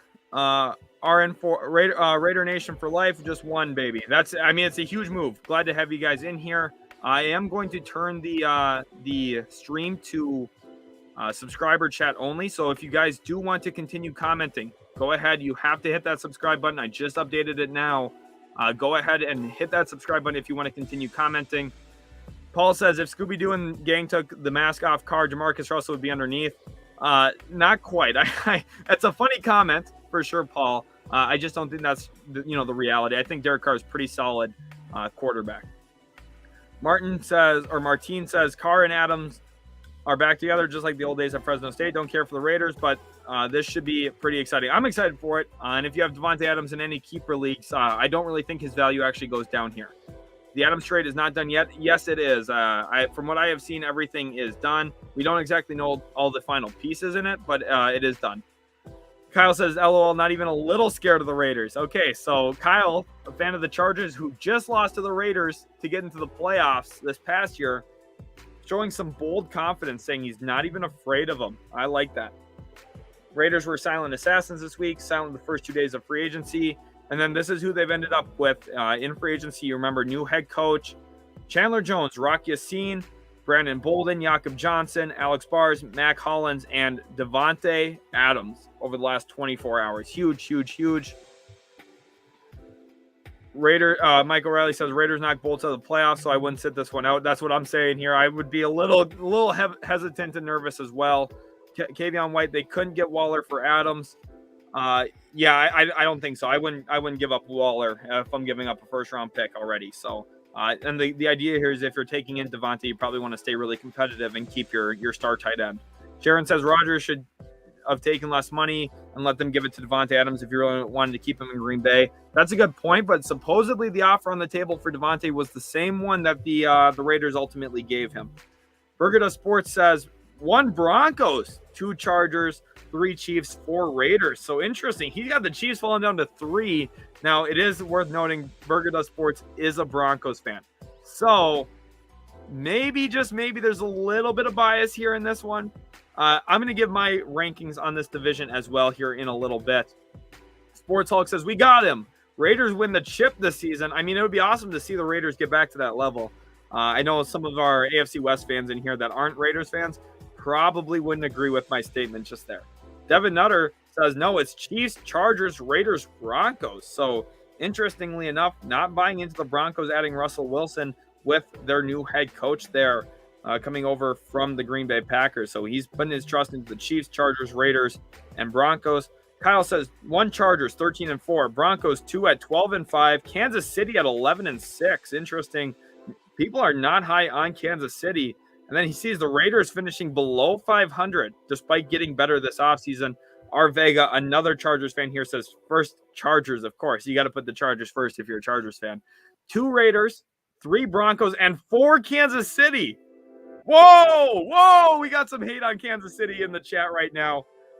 Interesting. Duke here says Chiefs, Chargers, Raiders, Broncos. So in that order, he's got the Chiefs winning the division, Chargers finishing second, Raiders and Broncos in that order. Burger Sports says Broncos win the division, Chargers 5th seed, Chiefs 6th seed, Raiders miss the playoffs. So interesting. Gives us a little bit further detail on exactly where everyone finishes. Brian Goot is absolute smooth brain, talking a little bit of smack there. Iconic Envy says, wow, all that Broncos hype just to not make the playoffs. I mean, it's a serious outcome. Seriously possible. Carlos Martinez says, where do you think Deshaun Watson ends up? We'll talk about Deshaun Watson again here in a little bit. I'm going to be, renaming the stream here again in just a little bit. But we are going to talk about the Davante Adams trade just a little bit more. Carlos, I hope you are enjoying the stream. I hope you do stick around. Please don't leave. We will get back to Deshaun Watson in the very near future. But since we had such a big trade here, I do want to cover it to its fullest extent. Burger Sports says Chargers and Broncos are the only real contenders in that division. Chiefs lost pieces and are cocky. Raiders are Raiders. Well, the Chiefs added back Justin Reed, so I know they're losing some guys, but their offensive line's going to have a little bit more continuity to it. And they were this close to getting back to the Super Bowl this past year. So interesting that you're saying that the Chiefs aren't going to make it.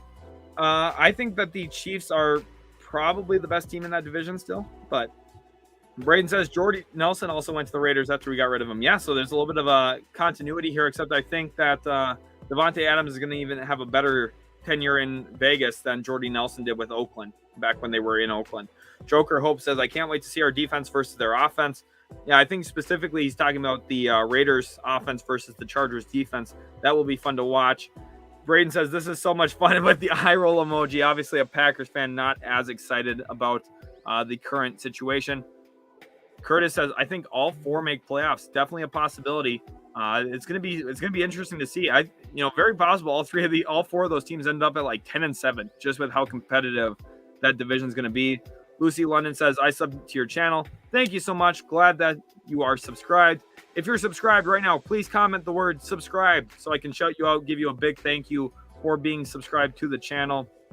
Drew says, it doesn't matter who makes the Super Bowl if Brady's on either side. On the other side, true. I mean, Tom Brady and the Bucs, they're going to be dangerous, especially in the Super Bowl. Ian, welcome back to the stream. He's been supporting the channel for quite some time. He says, this is insane. I think that's a phenomenal way to sum it up. It is a hugely crazy day. A day I was waiting for Deshaun Watson news to break, and instead, Davante Adams gets dealt to the Las Vegas Raiders. Who could have predicted that to happen today? Eric Richards says, as a Packers fan, I'm fine with this trade. You got a pretty good, return for him. The fact that you get a first-round pick back, at least is, a really good starting point for Davante Adams. So, I in terms of value, you can't be mad about this. I understand why the Raiders fans should be hyped because it's very possible they would have used that first-round pick on a wideout, and they got arguably the best wide receiver in all of football. So, Davante Adams, superstar wide receiver, arguably the best wide receiver in the entire NFL. For sure, in the top 5 discussion. There's no way you can have a top 5 wide receiver discussion without him in it. So the fact that they got a really good deal for him, really, really good outcome, I think, for Vegas. But I also think Packers, didn't do terrible in this, getting a first-round pick, and then probably more. Joker Hope says, Bosa and Mac about to eat Raiders, have no line. I mean, Bosa and Mac are going to be the scary outcome here. But the one thing here that I do want to talk about with Davante Adams, one of the key characteristics about him that makes him such a special receiver is how quick he can win off the line of scrimmage. He mitigates a little bit of weakness along the offensive line because he opens himself up so quickly as a receiver. And Renfro does a really good job of that as well. And Waller's a pretty good, tight end in terms of getting the ball out quick, helping a QB get the ball out quick. So you now have 3 legitimate options that you can probably, rip the ball out pretty quickly to. It's going to be on Derek Carr to, take advantage of that and actually throw the football pretty quickly. But I do think it's a potential outcome. Here is actually our first look at Davante Adams in a Raiders uniform. Let's go ahead and get that up on the stream for you now. This is from Bleacher Report. They posted this. Here he is, Davante Adams in Raiders black. What's your guys' thoughts? Rated on a scale of 1 to 10, how good does Davante Adams look in Las Vegas Raiders black? Let me know. Give me your thoughts. We have a comment here from Clayton. He says, subscribe from just now. Awesome, Clayton. So glad to have you be a part of the channel here. Really do appreciate all the love and support each one of you give us. Clayton sending the smiley face. Awesome to see that. Bardon says, I can't remember a year where so many big name stars were moved in free agency. Should be a great NFL season. This is one of the craziest. This is one of the craziest ever. I just can't believe it. I think another good reason to be subscribed here is we do giveaways as well. We do have a New York Giants quarter zip giveaway going on. I wish it was like a Raiders one or something because it would be perfect for this. But we do have a Giants quarter zip giveaway going on the channel. We do plan on having many more giveaways in the future. We've given away 2 jerseys up to this point, and now the quarter zip is going to be the 3rd thing we've given away. So if you're subscribed, we'll keep you up to date on all that information and let you know you can possibly win free from us on the channel. Lucy London says, do you think Davante Adams happy he's on a new team? Yes, I think he's extremely happy, and I would be as well if I were him because he landed with a really good team in a really good situation that I think is going to be ready to compete and maybe even win a lot of games. Curtis says, subscribe since November of 2020, which is absolutely awesome. So glad to have you part of the channel here, Curtis. A year and a half we're going on, which is awesome because we actually started our channel in the very end of October of 2020. So he's basically been here with us the entire ride. So everyone give Curtis a round of applause right now. Deserves it a ton for being such a loyal, awesome subscriber. Really do appreciate that, Curtis. Clayton says, new here, but enjoy the content and discussion. Yeah, I'm glad to have you in here. One of my favorite things to do on the channel is to live stream. So the fact that you guys are enjoying the streams as much as I do, that's really awesome for me. Joker Hope, definitely a little sick here talking about the Davante Adams in Vegas Raiders black. Joker Hope, hide your eyes because I'm going to show it again. Here he is in Vegas Raiders black. There he is, Davante Adams in that awesome looking jersey. Not gonna lie, I might get a jersey of that. I kind of like the Raiders a little bit, not like they're my favorite team or anything, but I do have a friend who's a Chargers fan, so I like to get under his skin by cheering for the Raiders. So I'm gonna keep that energy all year long. We were just having a conversation the other day about where he would rank Davante Adams in the league, and he was saying that he's probably the best wideout, and I said. And now I'm going to get back to him on that and see how he feels, because as a Chargers fan, I'm sure all of a sudden he doesn't feel that way anymore. May 4th says, go Knicks. Glad to have you in here. Obviously not talking too much basketball, but I am a huge basketball fan as well. So Knicks, they're an interesting team. Not having the season they'd hoped, but let's go on. Continuing here with Ian Farr. It's going to be really unfair to the AFC West when 2 of the teams don't make the playoffs. Right. It's very possible that only one team even makes the playoffs there. Let's say every single team in there goes like 9-8. Because it's just such a battle amongst each other. That's a real possibility. They could beat up on each other, each team split each series, and really kind of shoot themselves in the foot. Possible only 2 teams maybe make it. Arvega says, how dare you? I'm so sorry, Arvega. I'm sorry. My apologies, Arvega. Just wipe that out from your mind. Forget I said that. Let's just move on from this, Arvega. My apologies. I'm going to need a little bit of forgiveness from you on that. Hopefully you guys are enjoying. I think now is a good time to get back to the Deshaun Watson trade specifically. This is a great comment here. Burger the Sports says Chargers fans and Broncos fans and they're in agreement on hating on the Raiders. That's absolutely awesome. The AFC is going to be wild this next year. And then you also see Lucy London says he's going to be the wide receiver, the best wide receiver in the AFC West.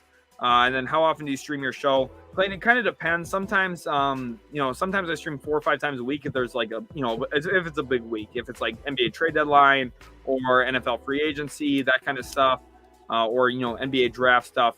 Sometimes I do multiple times a week. Sometimes I stream once every 2 weeks or so. That's kind of where I've been at. I like to stream more, but sometimes with the size of our channel and everything, I don't want to overstream to the point where it gets too much for you guys. So let me know, how often would you guys want me to stream going forward? That, I guess that's a good way. You guys can kind of dictate how much I stream. I'll try and make my schedule work around that. Kyle says, you got to root for the Raiders when you're a Jets fan, right? 4-13 is gonna hurt. Yeah, it is. I got to cheer for somebody, and it's an underdog that gets into the playoffs. That's the Raiders. That's kind of what I'm cheering for. Lucy gives the Raiders black at 9 out of 10. That's awesome to see. Let's go ahead and move back to the Deshaun Watson trade rumors here too. Hopefully you guys are feeling good about what we covered on the Davante Adams trade. I feel like we covered it for a pretty good duration of time. I think we covered it for about 40 minutes or so, 45 minutes. So I feel pretty good about that. I think we should move back into Deshaun Watson discussion. Hopefully you guys all do want to stay in here. We can still talk about other stuff too. Okay, the news here: Packers are receiving a first and second rounder in this year's draft in exchange for Adams. So that's the finality of the deal as well. Again, hopefully you guys are enjoying. Hopefully you guys have enjoyed up to this point. And I hope that you guys do stick around. We can still talk about some other stuff, even if it's not just the Davante Adams news. We can talk more about him as well. But we should talk about Deshaun Watson a little bit as well, because that is what I was planning on streaming. Initially, that's what the stream started out as. We had a ton of awesome people in here watching, and then of course the whole Davante Adams news broke, which absolutely kind of shook up everything. Raiders will no longer have the 22nd overall pick in the first round, and Raiders fans are probably more than okay with that. Yes, I would agree that I'm sure they are. Ben Goldner says these streams are what get me through the day. Stream whenever possible. They are amazing. Well, Ben, I'm glad that you are enjoying them. Those kind of words really do help and mean a lot, because when you are starting a YouTube channel, we've been working on it for over a year now. Rasul Douglas expected to return to the Packers. But when you look at the situation, like with where we're currently at with our YouTube channel, we're at like a pretty good size. But there's always like the doubts and concerns that maybe people aren't enjoying the content as much as I would hope they are. I feel like I try my best to stay prepared with research and watching games and staying on top of everything, so that I'm bringing good content. So hopefully all of you in here do feel like I'm doing about as good of a job as possible with that, because I do feel like I work really hard trying to stay up to date on everything. So comments like this actually do really mean a lot. So thank you, Ben, for those kind words. Burrito Sports says overpay for Adams, draft capital wise, not contract wise. Yeah, I agree there. First and a second in this year is quite a bit, because it takes you out of pretty much the first 2 days of the draft. You have a late day 2 pick with your third rounder, but it does definitely take away your flexibility a little bit. I would have liked to see them split those picks. If you can do your first this year or second next year, it kind of gives you a little bit more flexibility. But ultimately at the end of the day, they ended up with Davante Adams, so I'm sure that they're not sweating it too bad. Curtis here says, I'd say once a week to catch up with weekly news regarding NBA, NFL, and other interesting sports news, and keep up your good work. Thank you so much, Curtis. And that's interesting. The interesting thing too is, like, obviously we cover everything here, which is why we're named Utility Sports. So maybe we could try and do like some shorter streams, like maybe 30 minutes to an hour streams, where we for an hour one day talk about the NFL, and then maybe another day do 30 minutes to an hour for the NBA. Maybe that's something that's possible. I would love to do that. And given my situation right now, I'm also a basketball coach. I'm a teacher, so trying to fit my time in to that stuff is definitely something I want to do. So I'll try my best to get those to you. No full promises right now, but I think that is a good idea, Curtis. So I'll try my best to get around to that. And let's go back here to some of the starred comments I had from earlier.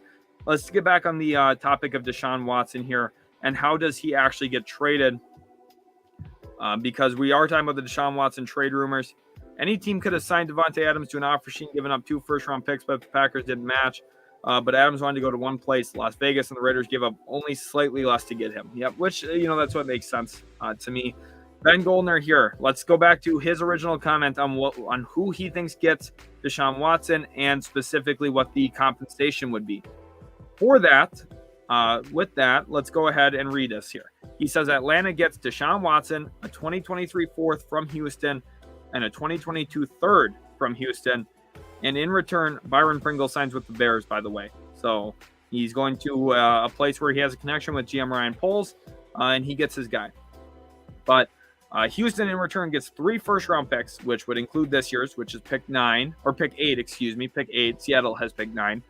2 second-round picks, a third-round pick. And the interesting thing here is Atlanta does have 2 second-round picks in this draft. They have their own, which is in the top 40, and then they also happen to have the Tennessee Titans from the Julio Jones trade. So definitely a doable move here from Atlanta's standpoint is you could give up those 2 seconds this year, or you could spread them out one this year and one next year, and you give yourself a little bit more flexibility this draft. And then also he said AJ Terrell and Marlon Davidson and 1/7. So definitely a ton of compensation to give up there. But again, when you're getting Deshaun Watson, it makes sense. Here, bottom boy Phelps, I think he had said the Saints, if I remember right. He said 2 firsts, 2 seconds, a third, and a 6th spread through 2024. Rookie contract player. Atlanta Falcons get Watson and another player. Curtis earlier had said if it's Saints, I think it's 3 firsts, 2 seconds, a 2022 6th, and 2023 5th, plus combination of 2 out of 3 of Chauncey Gardner-Johnson, and then also Cesar Ruiz and Eric McCoy. Clayton earlier had said Carolina gets Watson, Houston gets 3 firsts, a second, Brian Burns and Jeremy Chin. Ben said, or is it if it's Saints, Nola gets Watson and second-round pick. Houston gets 3 1s, 2 seconds, 1 third, Pete Warner and Cesar Ruiz. Kyler had said, I think it's going to be Atlanta. Casey Hayward and Watson have the same agent. Guess where Hayward signed? And then Xavier Jones himself said, Derek Carr tweet, welcome home at Davante Adams. Xavier Jones here said Atlanta gets Matt Ryan, Calvin Ridley to Houston since Watson will be or I think he meant since Calvin Ridley will get suspended, but that was his take on it earlier. Let's go back to our live comments now. Hopefully you guys again are enjoying the content up to this point. Clayton says, is Teron Armstead waiting on Watson to make a decision? And I think potentially the one thing here is if New Orleans does miss out on Deshaun Watson, they can at least probably have faith that they can re-sign Teron Armstead with all the money they've opened up, which does help whoever you bring in at quarterback. Realistically, the Saints, if they don't get Deshaun Watson, they can use a lot of their assets they have right now to either move up for a quarterback in the draft, to maybe make a move for a guy like Baker Mayfield if they feel like he's an upgrade, which based on what they currently have, which is Taysom Hill, it is. Otherwise, they could bring back Jameis Winston. They'd definitely get some flexibility. Clayton says, I'd say once or twice a week and pop in if big news comes out. Okay, sick. So, that's kind of the plan there. I'll try and get that done. So here's the full deal. Raiders get Davante Adams. Packers get first and second. Adams got 5-year deal worth $141 million. So definitely huge there for what they gave up and also what he gets for money. But I think overall, I think both sides do come out well. To get that kind of compensation for a wideout, it's awesome for Green Bay.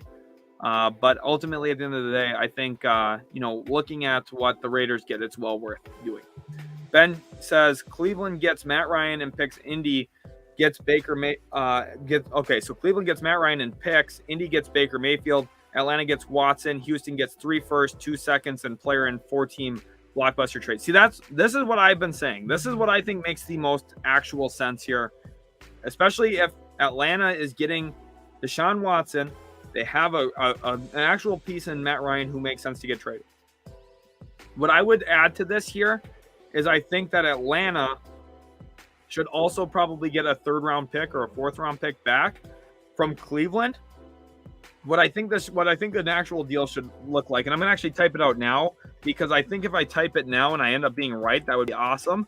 So Atlanta Falcons receive. I'll read it out loud to you as I'm typing here so you guys can keep up to date with what I'm saying. Atlanta Falcons receive quarterback Deshaun Watson and a 2023 3rd-round pick from the Browns. So I'm going to put via Cleveland here. Okay, and then I'm going to put here that I think Cleveland Browns receive quarterback Matt Ryan and a 2022 second round pick via Indy from Washington. So because it's Washington's selection. So via Washington. Then I would have here as well, I would have let's save the Texans for last. Let's have the Colts receive QB Baker Mayfield. And the Houston Texans receive 3 firsts via Atlanta. They also receive 2 second rounders via Atlanta and cornerback AJ Terrell, which is a little bit to give up, but ultimately this is my projection here. So it ended up going into 2 because of the length of it. So I'm going to start both of them so we can come back to it. But here it is. Atlanta Falcons receive quarterback Deshaun Watson in 2023 third round pick via Cleveland. Browns receive QB Matt Ryan and a 2022 second round pick. Colts receive quarterback Baker Mayfield. And the Houston Texans receive 3 firsts via Atlanta, 2 second rounders via Atlanta, and also cornerback AJ Terrell from the Atlanta Falcons. So I think this is a pretty good opportunity for Indianapolis and Cleveland to kind of jump in on this deal and make everything work and make everything ironed out. So with those in there, I do think that makes a lot of sense. Also, UConn on upset watch right now. They are down. If for anyone keeping up with college basketball, they're down by 8 with 15 minutes left in the game. I do have that on here. I've been actually peeking up at it. Peep says, I think Eagles get Watson. Texans get 4 number 1s, Jalen Hurts and Andre Dillard. That's an interesting proposal there. Obviously, the Eagles have not been meeting with Deshaun, so this is the idea that maybe things take a little bit longer to progress, and maybe a deal's not actually done there quite yet. So we'll see. Maybe that is a possibility that we don't have on our radar quite yet. Kyle says, so will Green Bay draft 2 wide receivers in the first round or leave Rodgers high and dry with whatever bums they can get in 3rd and 4th? The thing here now is they don't even have to take 2 in the first since they got the second rounder this year. They have 2 firsts and 2 seconds this year. So probably a receiver in round 1, a receiver in round 2, or round 3, and you're looking at a pretty good way of addressing that. You're going to get at least one day 1 wideout. I would have to imagine. If they don't, Aaron Rodgers might as well bring a pitchfork to training camp because he's going to be really upset, I would have to guess. I think with him bearing the hatchet here and ultimately I think being the bigger man, which surprises me about Aaron Rodgers, I didn't necessarily expect that from him. So the fact that he's done that leads me to believe that they're going to be fairly well positioned to at least support him and to implement wide receiver draft picks. They have picks 22 and they also have another pick in the first round. Braden says we only got 2 picks out of the trade. Hear me out, Braden. When the Minnesota Vikings trade Stephon Diggs, who was younger than Davante Adams, now he hasn't had the success, but Adams is into his late 20s. To get a first and a second, the Titans only got a second for Julio. The Vikings only got a first for Stephon Diggs. You got both of those things. You essentially traded Adams for the value of what Stephon Diggs and Julio Jones both netted. Think about that. Think about it that way. That's huge. That's really good compensation for a wide receiver. That's never before seen compensation. Think about what the Texans got for DeAndre Hopkins. They got David Johnson in a second. Okay, you guys did really, really good to get a first and second. That just, quite frankly, has never been the market for wide receiver, especially one that wants a new contract that's going to be, a massive cap hit type player. Now, I get it. You're trading your best player, arguably. Rodgers is, I think, the best player there in Green Bay, but Davante Adams is not far behind him. But to get a first and second is really good compensation, so I don't want you to be too disappointed in that compensation. And I know if you don't draft a receiver in the first round, that's going to be an L. I think you guys will, though. And Braden says, true, I just wish we got another first-round pick. True, but the nice thing here is the fact that you got a first and second this year is you don't have to wait for that second first-round pick to convey the year after. You do get 2 guys who can probably help your roster this season. Lucy London wants to know, do the Panthers have a good offseason? Up to this point, I mean, you lost Hassan Riddick, which is tough. He's one of your better defensive players. You lost him for nothing to the Eagles. So, like, it's not been terrible. If they get Deshaun Watson, they have a great offseason. And it's still possible they, pick 6, maybe if they make a really good move, trade down, get a lot of assets for it or something like that. I think they could be really, really well set. But at the same time, I'm not exactly sold on the fact that they've had a good offseason up to this point. But that's just me trying to be realistic as best I can. I don't, as someone who, is in sports content creation, I don't like the idea of being like super homery and saying that everyone's done really great and everyone should get a round of applause and, oh, great, you're doing a great job all the time. Like, when someone's not doing well, we should just be honest about that so that when people are doing well, it actually means something to really praise that. And that's kind of the trajectory I fall in a little bit more. So I don't think the Panthers have done really well this offseason up to this point. But that's just my thoughts with where I'm currently at. Talking about Deshaun Watson. If the Panthers get him, they become instant winners for free agency.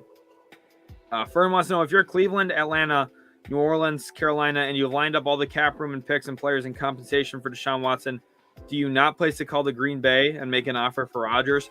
No, I wouldn't.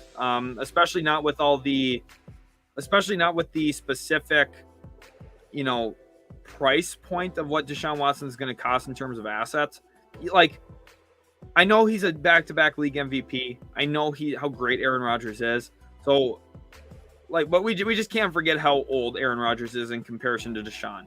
If you're planning this out to make a move, Green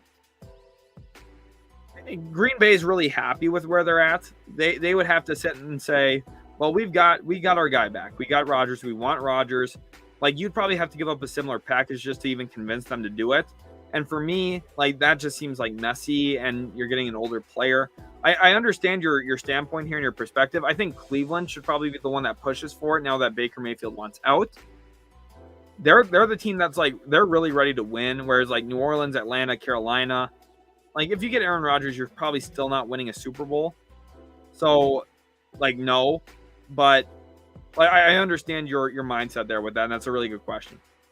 Kyle says, could you rank your top 5 remaining free agent wide receivers and maybe top 10 remaining free agents overall? Yeah, so I'm going to go ahead and pull up remaining free agents. I just don't want to, miss somebody and then everyone be like, whoa, you didn't name this guy. So I do just want to actually, pull it up and actually, talk about who is still out there, because, if I just just misspeak and say somebody's not available or vice versa, I would just feel like pretty silly about that. So I think Teron Armstead's probably the best free agent still available. Specifically, he plays a really premium position at tackle. I think he's, one of the best tackles in football, period. And the fact that he's available makes him really attractive to me as a free agent. Just the fact that you could bring in someone as talented as him at the tackle spot, that's really, really good. Then probably 2, I'd have like Stephon Gilmore. He's a little bit older, so, you're looking at probably a 2-year deal, but he's been an elite cornerback the last 4 or 5 years. So he's got good length to him. He's really ready to play at a high level. So for me, still, I think Stephon Gilmore for a contender. I think Bobby Wagner as well, probably 3rd. He plays less of a premium position. Linebacker's just, I think, in my opinion, slightly less important than corner. But, again, still very important and a really good player. Jadeveon Clowney, I would actually have probably next overall. The reason I have him here, I know some people are like, well, Jadeveon doesn't really get the sack numbers. What he does is he pressures the QB. He gets a ton of pressures year in, year out. He's very, very productive as a pass rusher in terms of beating guys and at least forcing the QB to either step up or step out of the pocket. And there is a lot. When you watch him, he looks better than what his stats always, suggest. And then after him, you probably get to the Lyle Collins area, J.C. Treader as well. I think he could be a nice pickup. 2 offensive linemen there, probably back-to-back. I think Calais Campbell should be considered here. He's a beast up the middle. He's a problem. And then from here, like 2 or 3 more guys who I think are actual impact players. Yeah, it gets a little bit more thin. I think, Trent Brown has been a pretty reliable tackle in his career. So I think he'd be a pretty good pickup for a team. Just given what the tackle spot is, I trust him way more than like the other available guys like Riley Reef and Billy Turner. I just think he's a clear step ahead of those guys. I probably have him higher than most people would. But for how important the tackle position is, I would put it there. And then probably Tyrann Mathieu as my last guy. Clearly not the same player he was 2-3 years ago, but ultimately at the end of the day, I think still a really, really good player. Okay. Also, we have news here. I'm going to go ahead and pull this up on the screen too real quick. I'll get back to the wide receivers here in a minute, but I do want to update this on the screen. So let's go ahead and pull up Adam Schefter here. He did just tweet something about the Deshaun Watson saga and specifically everything that's going on there. So make sure to go give Adam Schefter a follow on Twitter if you haven't already. Just because, he does put out a lot of good information and news. But here it is. Falcons now have pushed back the $7.5 million roster bonus due Friday to QB Matt Ryan to Tuesday. So they pushed it back 3 days, giving 4 days, giving Atlanta 4 extra days to hear the Deshaun Watson decision and be able to trade Ryan if necessary. So definitely does give them a little bit more flexibility. I'm not exactly sure how this is going to play itself out. If that means he's not going to make his decision tonight, I think he's going to. So for me, I think ultimately, I thought it was going to come tonight, to be honest. I think it makes the most sense to. Lucy says you're right about my earlier comments and also wants to know if I'm a Panthers fan. I'm not specifically. I'm a New York Jets fan, but for the most part, I'm an NFL fan, so I just watch a lot of football. So yeah. Let's go over to John here. Is the trade supposed to happen tonight? That's what I was just commenting on. My original thoughts were yes, which is why I started this live stream tonight, because I was getting ready for the news to break. Unfortunately, it doesn't look like it has up to this point. Maybe I'll stream tomorrow again to try and cover this, because I do think it is a potential outcome that, yes, it does happen. But as of right now, it hasn't. Braden says this has nothing to do with football, but Kentucky is only leading St. Peter's by 1 point. I know that game, if St. Peter's somehow wins, only 1% of brackets were still right after the first 6 games, but I think that's going to even break that up even more, probably down to 0 perfect brackets. Peep says, do you think Eagles re-sign Fletcher Cox? No, I don't think so. They just released him, and I think, I understand your thought here because it would save money, but historically we just never see that. Teams, usually if there's money to be saved that way, they would just restructure. So Peeps, it's a good question. Although I do think Fletcher Cox has played his last snap, at least for the foreseeable future with the Eagles. And then Clayton here has questions. Just curious your opinion. What should the Panthers do with Sam Darnold and Cam Newton? And like Dime says here, Cam Newton is a free agent. So for me, Cam Newton looked terrible. I know he had a little bit of mojo to him, a little bit of swag back in his game. He was fun watching him back in Carolina, but I don't think he's the long-term option for the Panthers. And I know Darnold better than anyone, besides maybe, Adam Gase, because I'm a Jets fan. I watched him fail for the Jets for 3 years. And it was unfortunate because, the season started so well for him. I thought, hey, maybe he's either turned a new leaf, which I was kind of hoping for. Even though we traded him, I was kind of hoping that, hey, maybe he's become a new guy. Maybe he's a new player. But ultimately, by week 8, week 9, week 12, week 14, week 17 of the season, he was the same guy I'd seen for 3 years. He's turnover prone, afraid of the big moment, not a franchise quarterback, maybe not even a starting level quarterback. And, you can't give him the excuse anymore that he hasn't had talent around him. I know that was the popular one when he was a Jet. I don't care. We had Robbie Anderson with him, and Robbie Anderson's a good wideout, but then the Panthers had DJ Moore. The Panthers have had Christian McCaffrey. The Panthers had Robbie Anderson. Panthers have good players. And Sam Darnold just, quite frankly, isn't good. The fact that they picked up his 5th-year option put a lot of pressure on him to not to be, not to perform because he had that security in his contract, but to be the guy. And he just isn't. And it pains me to say because, I wanted him to succeed with the Jets. That year in the draft, of course, that's the famous Josh Allen, Josh Rosen, Lamar Jackson, draft with Baker Mayfield. I wanted the Jets to draft Baker. I'll be honest about that. I'm not going to come back and lie and say, oh, I wanted Josh Allen. I knew he was going to be No, I did not. I did not know that. I'll be honest about that. And I didn't say I wanted Lamar because I had some concerns about his accuracy as well.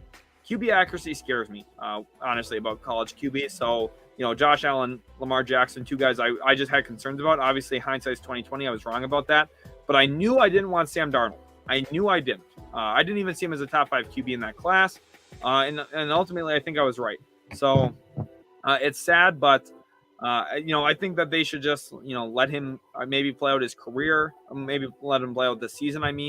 And probably this will be his last year as a Carolina Panther, I guess. And maybe it could be Matt Rule's last year as a Panther as well. Basic Gamer says, who do you think will get Deshaun? I hope it's the Saints. So let's get back to it here on Deshaun Watson. I want you guys to comment your predictions right now. Comment who you think is going to get Deshaun Watson. For me, the team that I think is going to get Deshaun here, unfortunately, Basic Gamer, I wish to bring you good news, but I think it's going to be Atlanta. I think the Falcons probably land Deshaun, and that's probably where he goes. Here, Joker Hope says the Eagles are going to get Jordan Davis. Definitely a possibility. They have picks 15, 16, and 19. So if you guys haven't, if you're new to the channel, or if you haven't seen it, make sure to go check out some of our NFL mock drafts. We actually haven't mocked Jordan Davis to the Eagles up to this point. But I actually do think that makes more sense now with Fletcher Cox on his way out. Braden says Tom Grossi's not happy right now. I believe it. Definitely do believe that. Green Bay is expected to sign Rasul Douglas. So with money opening up, they do have a way to go get him. Lucy London says, do you know it was St. Patrick's Day? It is. It is St. Patrick's Day. Hopefully you guys are all having a good and happy St. Patrick's Day. Make sure to be staying safe and consume responsibly. Basic Gamer says Saints, hopefully. Keep cheering for the Saints. It'd be fun to see him in that New Orleans black and gold for sure. Joker Hope says Atlanta. And Basic Gamer also wants to know who my favorite team is. So my favorite team is actually the New York Jets. So let's the New York Jets are, brutal. Let's be honest about it. We're just not a good team. Jets fans, if there's any of you watching it, I'm sorry. Don't want to make you feel bad. But let's go ahead and take a look here. We're going to pull something up on stream. I want to see your guys' thoughts on it here now. I'm going to get it up on the stream here for you. Let's go take a look at it. I wanted to put it in here so you guys can actually see it. Give me 1 second. I've got to stop sharing this. Let's stop that screen share, and let's switch the share over to this. Because I do want to at least give you guys a look at what potentially he could look like in a different uniform. So here we are, Deshaun Watson on the left in the Saints uni, and on the right from GMR by Garrett Rodriguez, GMR Designs in a Panthers uniform. So here it is. First look at what he could look like in those two uniforms. Let's go ahead and give a rating here to the Saints one. On a scale of 1 to 10, how does Deshaun Watson look with New Orleans? Let me know what your thoughts are on his look with the New Orleans Saints on a scale of 1 to 10. Basic Gamer says, did you like the Adams trade to Raiders? I loved it. For both sides, I think it's pretty good for both sides. To get a first and second rounder for a wide receiver is very good. And to also get Davante Adams to Vegas just makes sense. And I think it's phenomenal. Kyle says, I don't get Watson to the Falcons. Only weapons he'll have there is Pitts, and they'll be trading their first rounders for at least 3 years, maybe even 4, no run game. I don't get it. Well, what you have is a really good coach who understands offense. And ultimately, Kyle, I understand your point there. Like the Falcons might say, well, we don't really, but you're getting a young quarterback. Like the window isn't the next 2-3 years. The window is the next 8 or 9, which is the benefit here. It makes like a lot of long-term sense, even though the short-term picture is maybe a little bit foggier than like a landing spot like New Orleans, or maybe even like what Carolina currently has on their roster. Braden says, I'm also an Iowa fan, so today has been terrible. I'm sorry, Braden. I'm sorry. If you're an Iowa fan, Keegan Murray and the Hawkeyes losing in round 1 as a 5 seed. Would not have thought that would be the 12-5 upset. I actually thought that they were going to be really, really good. But I'm sorry. I got to respond here to someone quickly. I left them on red on accident, so that's a good time. But here we go. Let's go on here to Stress Free says Falcons Saints have Taysom Hill. Yeah, so the Saints do have Taysom Hill, but I don't think that should at all impact who they go after. Taysom Hill just isn't nearly as good as Deshaun Watson. Joker Hope gives this a 7. Deshaun Watson a 7 out of 10 for how he looks in New Orleans. Lucy gives it a 6 out of 10. Kyle, a 9 out of 10 for the Saints. Basic Gamer gives it an 8 out of 10. And Stress Free gives it a 1 out of 10 for New Orleans. So clearly not digging the look for him with the New Orleans Saints at all. But definitely understand the idea there with why. Let's go over now to the Panthers. Let's give this on a scale of 1 to 10. This awesome edit by GMR Designs of Deshaun in a Panthers uniform. 1 out of 10, guys. What do you give it?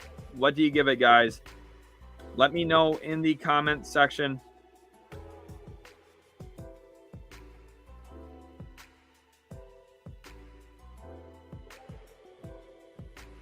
Lucy London gives it a 10 out of 10. Obviously, Panthers fan getting very, very opportunistic with the idea of Deshaun possibly playing for Carolina. I can't blame you. Basic Gamer says 9. It is fire. Panthers uniforms are awesome. They have one of the best, if not the best, uniforms in all of football. I mean, you gotta love that light blue. Kind of reminds me of that Utility Sports logo. And if you guys aren't subscribed, make sure to do so right now. Blazer says comparing Taysom Hill to Watson is like comparing a Lego fighter jet to a real one. That's an awesome comment. I put a star on that one so I can come back to that one later. Kyle says 10 for the Panthers. Their uniform is fire. I think so too. I love their unis. Just so good, honestly. Really, really good. And of course, you know what else we got to do then here? We got to go back and go ahead and look up Deshaun Watson on the Falcons. What does he have here? What's he rocking? Let's go ahead and see if we can find what he would look like in a Falcons uniform. You can see him here dapping up quarterback Matt Ryan just to maybe get traded for him later. And here's kind of our first look at him in the Atlanta red. Let's see. What's our thoughts on this? On a scale of 1 to 10, this is from Wilkes, it looks like, probably on Twitter. Not a full body look, but best I could find here for you guys off the quickness here. We getting a 1, 0. Check Aaron Wilson's tweet. Let's go ahead over to Aaron Wilson's on Twitter. Then I'm going to go over Aaron Wilson on Twitter. Let's see what he is saying. I'm not even sure who Aaron Wilson is, but we shall see exactly what's going on. Okay. Wow. Definitely a little disappointing. Let's go ahead and get this up on stream too. Probably going to be near the end of the stream here then, based off what I'm seeing. Let's get the grades in here quick. Lucy London says 11. 0. I hate it, says Basic Gamer. The Saints fan clearly not happy about it. 8, but we have the best uniforms. Yeah, so talking about the Chargers unis, of course. Blazer, as a Saints fan legally, I cannot say he looks good in the Falcons uni, so 0. That's an awesome comment, Blazer. That's honestly top tier comedy, so I love it. Kyle says best I can do is a 6. You guys are pretty ruthless with some of these grades here. Linda says, either way, the Saints are good. We don't need him. We want him. If not, we sign Winston and life goes on. Who dat? The biggest thing is you'll keep Teron Armstead. So Ben says, look at the tweet. We're going to pull that up here in just a second. Vaughn gives it a -10. First negative grade on the stream. That's awesome. Latumba, who's been in here since the start, says, now why can't the Packers get Fletcher Cox? And with 2 1s and 2 2s, tell me if we can retool Drake London. I'll see you at 22 in Georgia. Tackle Wyatt. We'll see you next. Not bad outcome there. That's actually a really good outcome. Fletcher Cox would be a phenomenal signing. Stress Free gives the Falcons look a 10 out of 10. And then here we are. We're going to go ahead and pull it up on stream now. The important tweet that you guys were talking about, the one from Aaron Wilson. I'm going to pull it up here for you guys, which is probably signaling the end of the live stream for today. Hopefully you guys have enjoyed up to this point. Let's read it right now together. Aaron Wilson tweeted, Deshaun Watson currently expected to take next few days and contemplate his decision over the weekend. So hence why we're pushing back the Matt Ryan date to next Tuesday per league sources over which team he'll waive his no trade clause for. And Falcons have pushed back Matt Ryan's $7.5 million roster bonus from Friday to Tuesday, which indicates that there is some validity to this as well. The fact that his contract has been pushed back definitely is a sign that maybe this is a little bit of a longer process than I had originally thought. I thought the deal was going to get done today. I had hoped it would. If you guys are new to the channel, please subscribe. Turn on that notification bell as well. If you also want to go give us a follow on Instagram and Twitter, that would be huge. I also might put my own personal Instagram in the bio as well here real quickly. I don't know if any of you guys would actually want to follow me on there, but I guess I'll give you guys the option to do that.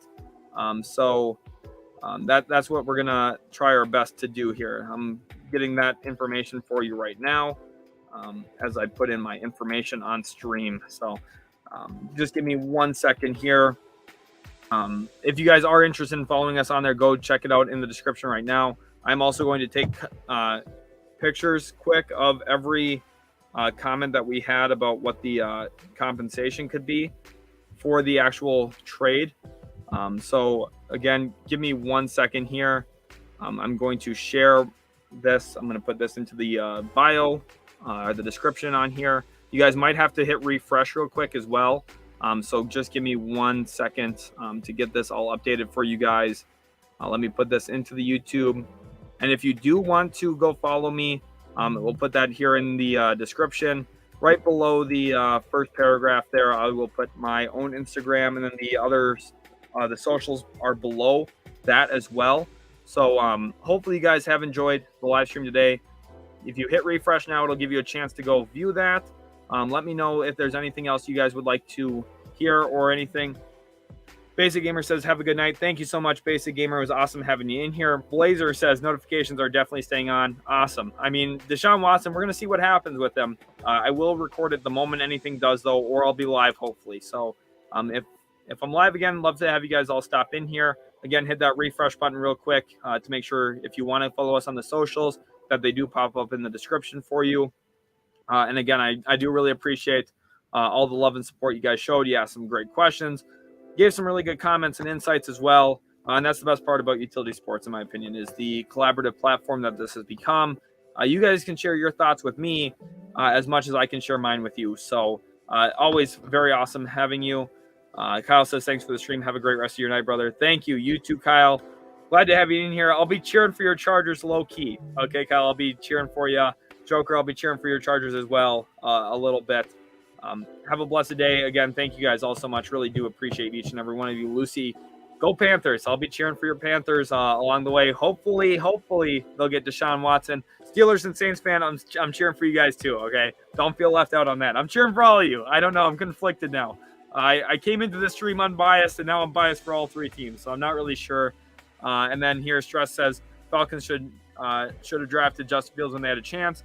I mean, there's an argument for that, but I think they're sitting pretty well with Kyle Pitts, and if they get Deshaun, I think it'll be a pretty good outcome. Again, thanks so much for watching, guys.